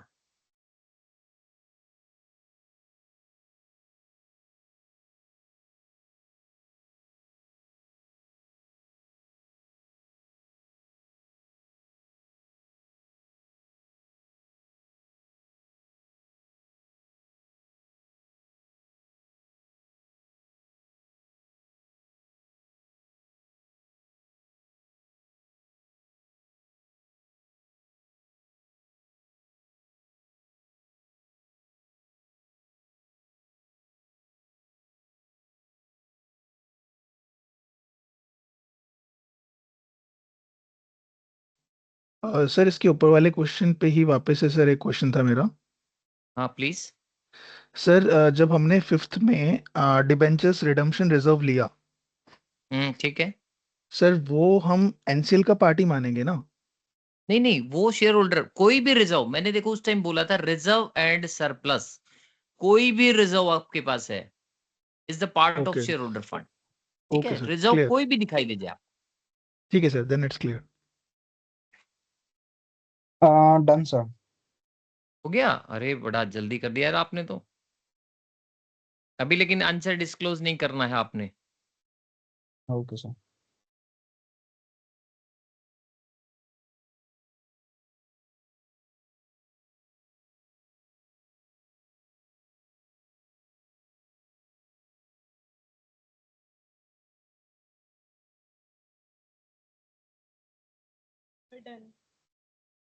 गुड। चलिए, दो लोगों ने बताया। अब सबसे पहले मुझे बताइए डेट कितना लिखा आप लोगों ने यहाँ पर? 170। 170। Yes, sir, good 170. Good good good good. Equity 80 330. 80 330 नहीं बेटा, 80,000 है sir. 80,000। 80,000. Good good good.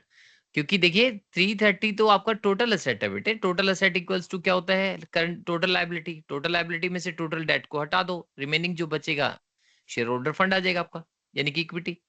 Okay, अब इसके बाद टोटल असेट आपको पता ही है कितनी है, 330 दूसरे रेशियो में। और डेट कितने हैं क्वेश्चन में? आपने अभी बताया मुझे 170। 170। ओके, अब इसके बाद जो है इक्विटी हमारे पास कितना था? इक्विटी था हमारे 80 पास, हमने लिया था 80,000 80, और टोटल असेट है आपके पास 330। 330। ठीक है, अब इसको कर दो, देखो डिवाइड करो इसको, कितना आया? 2.12 2.12 अपॉन 1। और दूसरे का 1.94 1.94 to 1। और ये नेक्स्ट 0.24 0.24। Upon 1. ओके, चलो अब इसके बाद मैं क्वेश्चन आपको कौन सा दूं बताइए, या मैं नया एक रेशियो और स्टार्ट करा दूं? Third Yes, sir. हमारे दो रेशियो हो गए, मुझे लगता है ऑलमोस्ट मैंने लगभग सब तरह क्वेश्चन बता दिए। लिक्विडिटी और सोलवेंसी हो गया। ये मुझे क्लास बंद करने तो की बोल सर, रहे हैं क्या? हाँ हाँ बिल्कुल। Sir.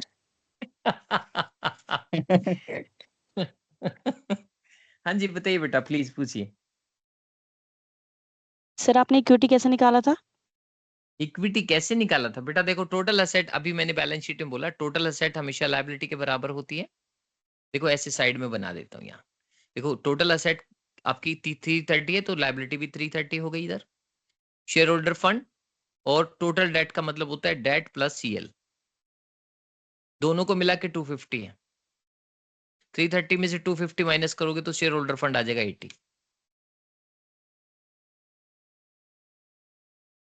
क्लियर हुआ बेटा?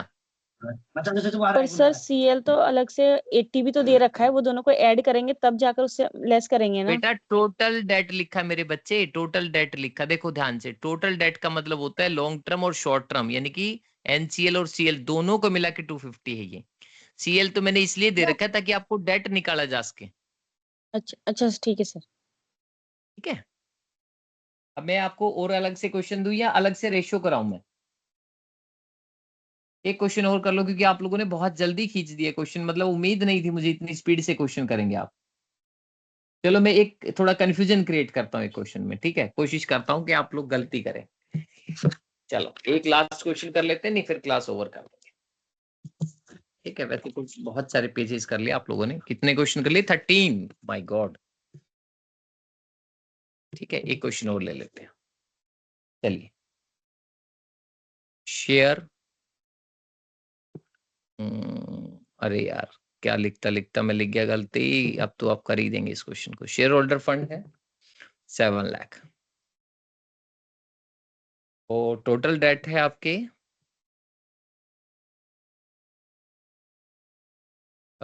ले लेते हैं इसको 8 लाख, और वर्किंग कैपिटल है क्वेश्चन में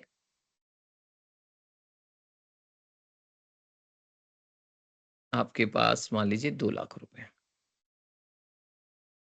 और करंट असेट है आपका 5 लाख रुपीस।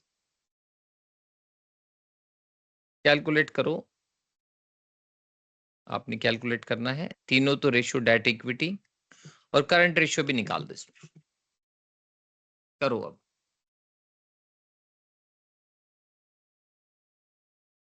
तीनों रेशो और करंट रेशियो भी कैलकुलेट करना है, क्योंकि मैंने सीए दे दिया इस क्वेश्चन में।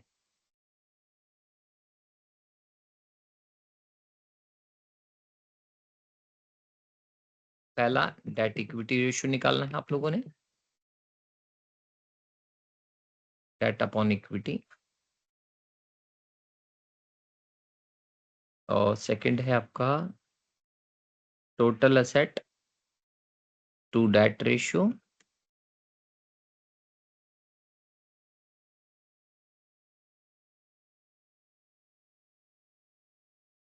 और थर्ड वन है हमारा proprietary ratio. Equity upon total asset, और फोर्थ है हमारा करंट रेशियो, CA अपॉन CL।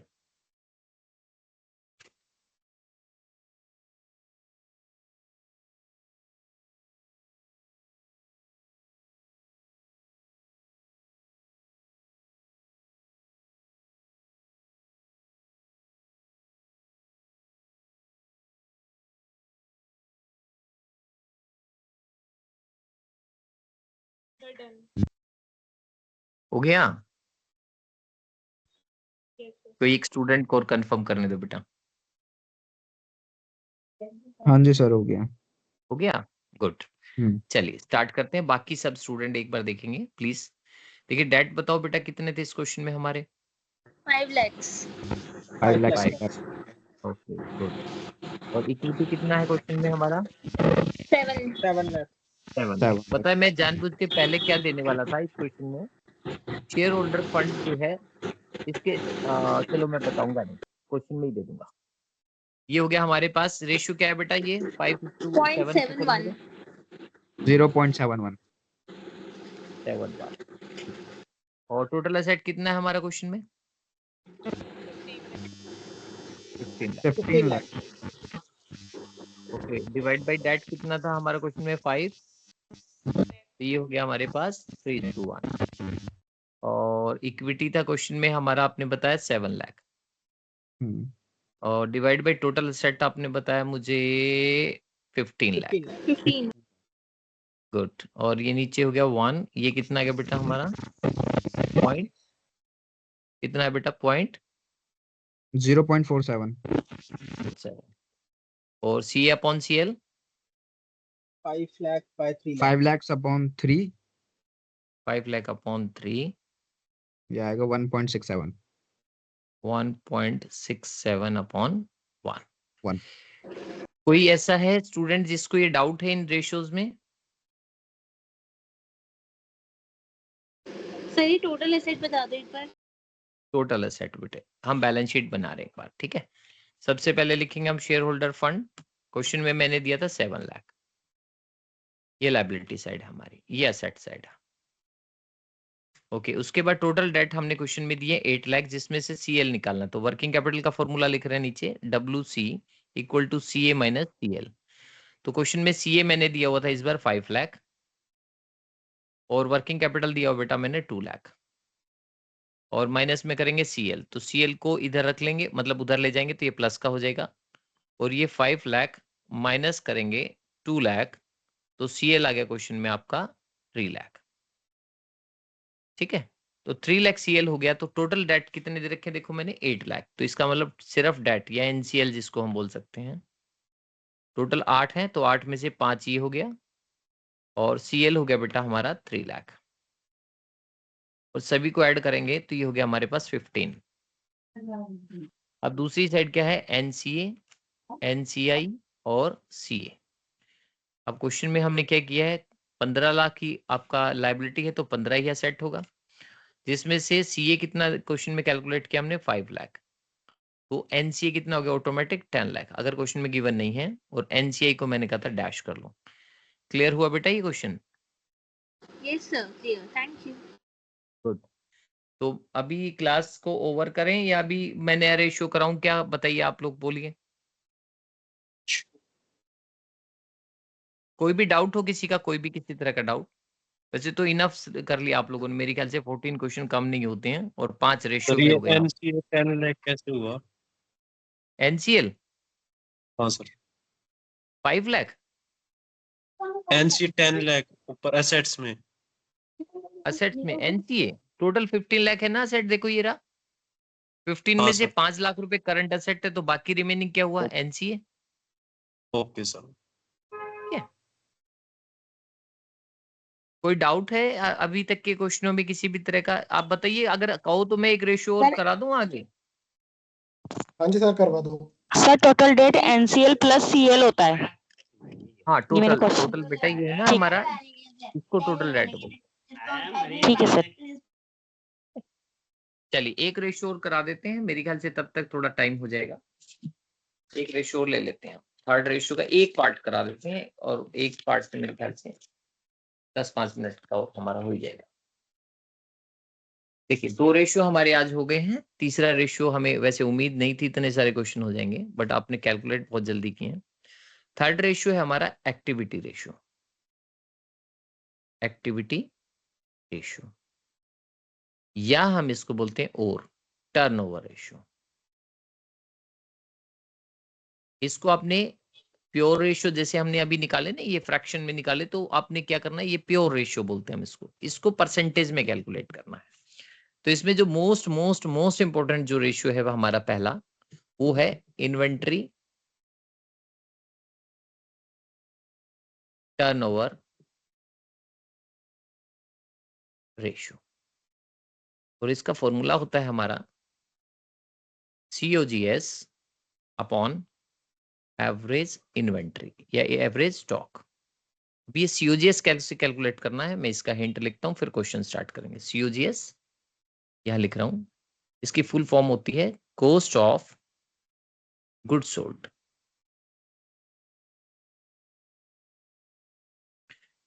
इसका फॉर्मूला है ओपनिंग स्टॉक या ओपनिंग इन्वेंट्री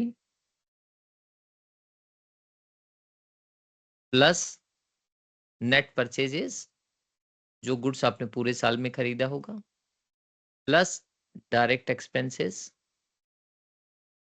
और माइनस करेंगे हम इसमें से, माइनस करेंगे क्लोजिंग स्टॉक।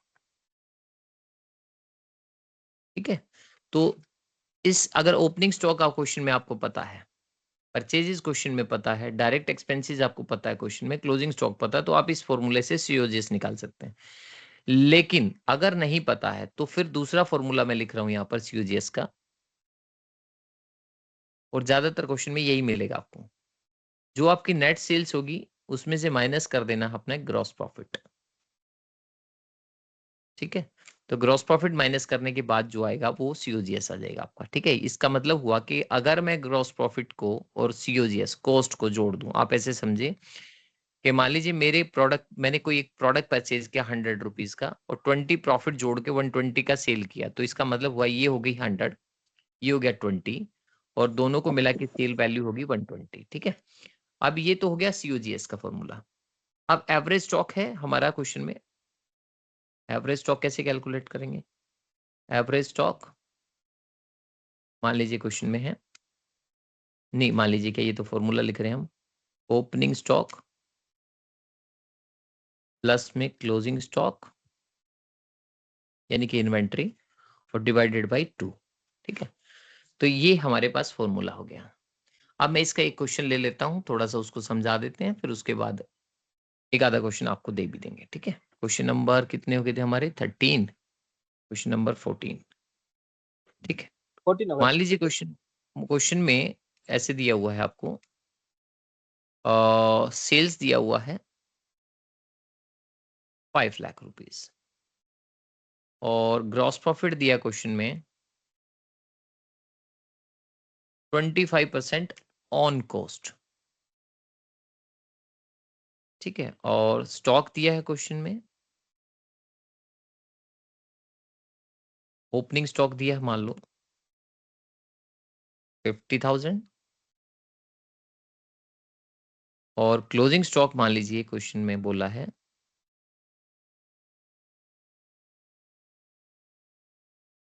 70,000 मान लो, 70 मान लेते हैं, कोई बात नहीं, पॉइंटों में आ जाएगा आंसर, 70 मान लेते हैं। ठीक है, अब इस तरीके से क्वेश्चन आपको दिया रहेगा।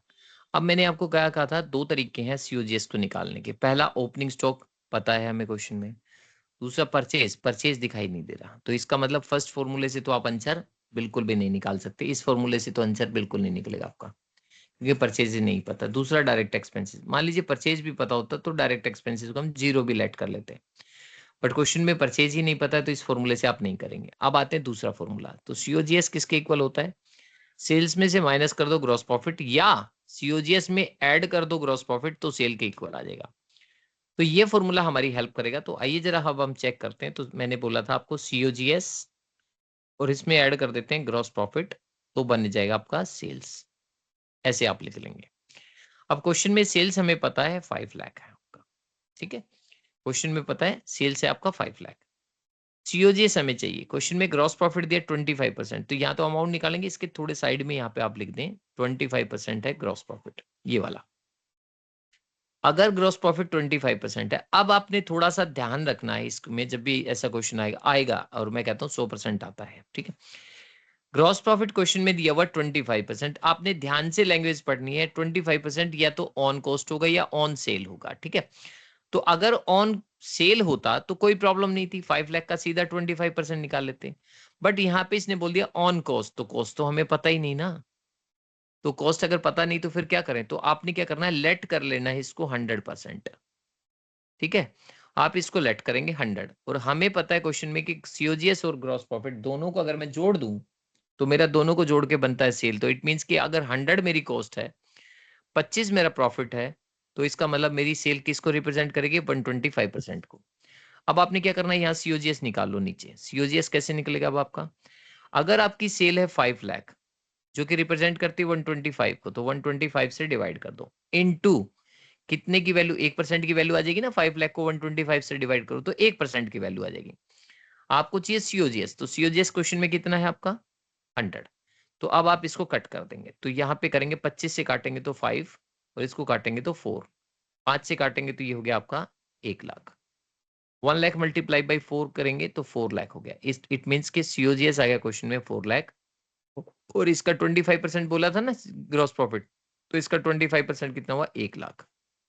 तो 1 लाख रुपए आप यहाँ लिखेंगे, 4 और 1 5, ये वेरीफाई हो गया आपको आपका क्वेश्चन। अब आपने क्या करना है, फॉर्मूला लिखना है आईटीआर का। ये देखो ये रहा आईटीआर, सीओजीएस अपॉन में एवरेज स्टॉक। तो मैं यहाँ साइड में ही कर देता हूँ, ITR inventory turnover ratio, COGS upon average stock, average stock. तो आईटीआर में क्वेश्चन में हम करेंगे सीओजीएस कितना आ गया अब आपके पास? 4 लाख, और डिवाइड बाई एवरेज स्टॉक करेंगे। तो एवरेज स्टॉक में डायरेक्ट ऐसे ही जोड़ रहा हूँ, 50,000 दिख रहा है स्टॉक आपको, 50,000 और प्लस 70 दोनों को ऐड कर दें तो हो गया 120। 120 को 2 से डिवाइड करूंगा तो एवरेज स्टॉक हो गया 60,000। और आईटीआर का जो रेशियो आ गया आपके पास, ये 4 लाख डिवाइड बाई 60, तो करके एक बार बताना प्लीज कितना आया? 40/6। तो ये आ गया आपका 6.66, ठीक है। ये आपके पास टाइम्स में आ जाएगा, ठीक है। अब आपने क्या करना है, इसका मतलब क्या हुआ? बेसिकली टर्नओवर रेशियो का मतलब समझ लो अब हुआ क्या है। ये पहले तो ये पूछो कि इस क्वेश्चन में कोई डाउट है किसी को भी, किसी भी तरह का? No sir. गुड। तो अब सुन लो, ये बेसिकली ये टर्नओवर रेशियो क्या बताता है हमें? देखिए किसी भी दुकान पे ना स्टॉक तो हमेशा रहता ही रहता है। किसी बिजनेस में कभी ऐसा नहीं हो सकता कि स्टॉक नील हो जाए। अगर स्टॉक नील हो गया और मैन्युफैक्चरिंग कंपनी है तो उसको बनाने में इतना टाइम लगता है, महीने 2 महीने, तो तब तक लेबर आपकी मतलब खाली बैठी रहेगी, आप यूं समझो, और उसको सैलरी पॉकेट से देनी पड़ेगी। तो स्टॉक कोई भी फर्म हो, चाहे वो मैन्युफैक्चरिंग फर्म हो चाहे ट्रेडिंग फर्म हो, आपके पास स्टॉक कभी भी नील नहीं हो सकता है। तो हमेशा एक स्टॉक हम मान के चलते इतना मेरे पास रहता ही रहता है। उसका कितने टाइम्स स्टॉक हम जो है जनरेट करते हैं, मतलब कितना स्टॉक हमारे बेसिकली हम टर्नओवर आता है हमारे पास, या हम परचेज करते हैं, यूं समझो आप। जो एवरेज स्टॉक मेरे पास 60,000 है, इसका 6.6 टाइम्स जो है हमारा क्या है? सीओजीएस, यानी कि हमने कितना गुड्स खरीदा, अगर आप कोई पूछे, या यूं समझो कि कितना हमने बेचा, यूं लगा लो, इसमें प्रॉफिट शामिल नहीं है, बस ये ध्यान रखना। तो इसलिए परचेज किया या सोल्ड किया, उसकी कॉस्ट, ये अमाउंट आ गया हमारे पास 6.6 टाइम्स आ गया, ठीक है। तो ये चीज आपने ध्यान रखना है। अगर पूरे साल में कोई पूछे आपसे कितनी बार ये टर्नओवर घुमा, तो 6.6 है ना, इसको 12 को इससे डिवाइड कर देंगे तो वो आपका टाइम में आ जाएगा। लेकिन वो आपसे नहीं पूछा जाता, वो ट्रेड रिसीवेबल में बताऊंगा मैं आपको वो क्या चीज है बेसिकली। तो यहाँ पे सिर्फ आप पूरे साल में 6.6 बार, मतलब 6 बार घुमाते हैं। अगर ये पॉइंटों में नहीं हो तो आप ऐसे समझो कि अगर पूरे साल में 60-60 हजार का स्टॉक 6 बार आपके पास मूवमेंट करता है, तो इसका मतलब साल में कितनी बार मूवमेंट किया? 6 बार। तो अगर हर आपसे कोई पूछे कितने मंथ में करता है, तो सीधी सी बात है 12 मंथ होते हैं पूरे साल में, और 6 बार अगर वो टर्नओवर घूमता है आपका, तो इट मीन्स कि हर 2 महीने के बाद आपका स्टॉक पुराना बिक जाता है, नया स्टॉक आ जाता है, पुराना स्टॉक बिक जाता है, नया आ जाता है। मतलब आप खरीदते हैं, वो आगे प्रोसेस में चला जाता है, फिर आप खरीदेंगे, वो प्रोसेस में चला जाएगा। तो इसका मतलब ये हुआ बेसिकली इन्वेंट्री टर्नओवर रेशियो, कि बार बार आपका स्टॉक जो है ना एवरेज, कितनी बार वो एवरेज आपके पास बदलता रहेगा। ठीक है, तो ये रेशियो क्लियर हुआ सभी को? Yes sir. ठीक है, तो मैं इसके कुछ क्वेश्चन है ना इसी के अंदर ऐड कर दूंगा मैं। ठीक है, तो अभी पीडीएफ को है ना, हो सकता है 10-15 मिनट लग जाए मुझे इसके पीछे क्वेश्चन लिखने में, तो 5-7 क्वेश्चन मैं इसी के पीछे लिख दूंगा, क्योंकि बाद में फिर मैं भूल जाता हूँ। ठीक है, तो इसी के पीछे मैं ऐड कर दूंगा। स्टार्टिंग से इसकी क्या पीडीएफ भी बेटा? भेज देना, स्टार्टिंग से इसकी पीडीएफ भेज देना। मतलब ये सारे आज की बात कर रहे हो, पुरानी पीडीएफ की बात कर रहे हो आप? सर नहीं, आज की सर, आज की। हाँ, आज की तो मैं पूरा पूरा सभी पेजेस भेजूंगा। मैं लास्ट टाइम भी मैंने 10 पेजेस भेजे थे, आज के भी सभी ऐड करके भेजूंगा। ठीक है, तो आई होप कि आज के क्लास क्लियर हुई होगी सभी को। Yes sir. सर मैं कह Yes, सर कह रहा हूँ, हेलो जी बोलिए। जी सर, कह रहा हूँ लास्ट क्लास ली नहीं थी सर, मैंने अभी न्यू एडमिशन लिया है मैंने, तो सर मुझे ठीक है, कहाँ से मिल जाएंगे पीडीएफ? पीडीएफ मेरे फोन से ही मिलेंगे, आप मुझे व्हाट्सएप कर देना एक बार। ठीक है सर। ठीक है, मैं आपको मैं सेंड कर दूंगा। ठीक है, क्लास में तो किसी को जानते नहीं होंगे आप अभी, नहीं सर, अभी तो नहीं। तो आप क्या आपके पास मेरा नंबर है? चैट में नहीं, नंबर डाल नंबर नहीं रखा है है। सर, नहीं, चैट में नंबर क्या डाल रखा क्या? है सर का। ठीक है, तो आप वहां से ले लो मेरा नंबर, और उसके बाद मैं आपको पीडीएफ सेंड कर दूंगा। ठीक है, तो 10-15 ठीक है मिनट सर। से पहले किसी को पीडीएफ नहीं मिलेगी। जिसको पर्सनल चाहिए मैसेज करके छोड़ देना, 10-15 मिनट का टाइम दो, 2-3 क्वेश्चन और ऐड कर दूंगा इसमें। ठीक है, ओके। चलो क्लास ओवर कर दूं मैं? yes sir. Okay sir. हाँ जी सर। ठीक है, happy happy Deepawali Diwali once sir. again सभी को। Happy Thank Diwali you, sir. Happy thank Diwali you sir. so much. Happy Diwali sir, thank you. Thank you so much. Thank you, खूब एंजॉय करना सभी। ठीक है, चलिए good thank night. You sir. Please good good night. Night sir.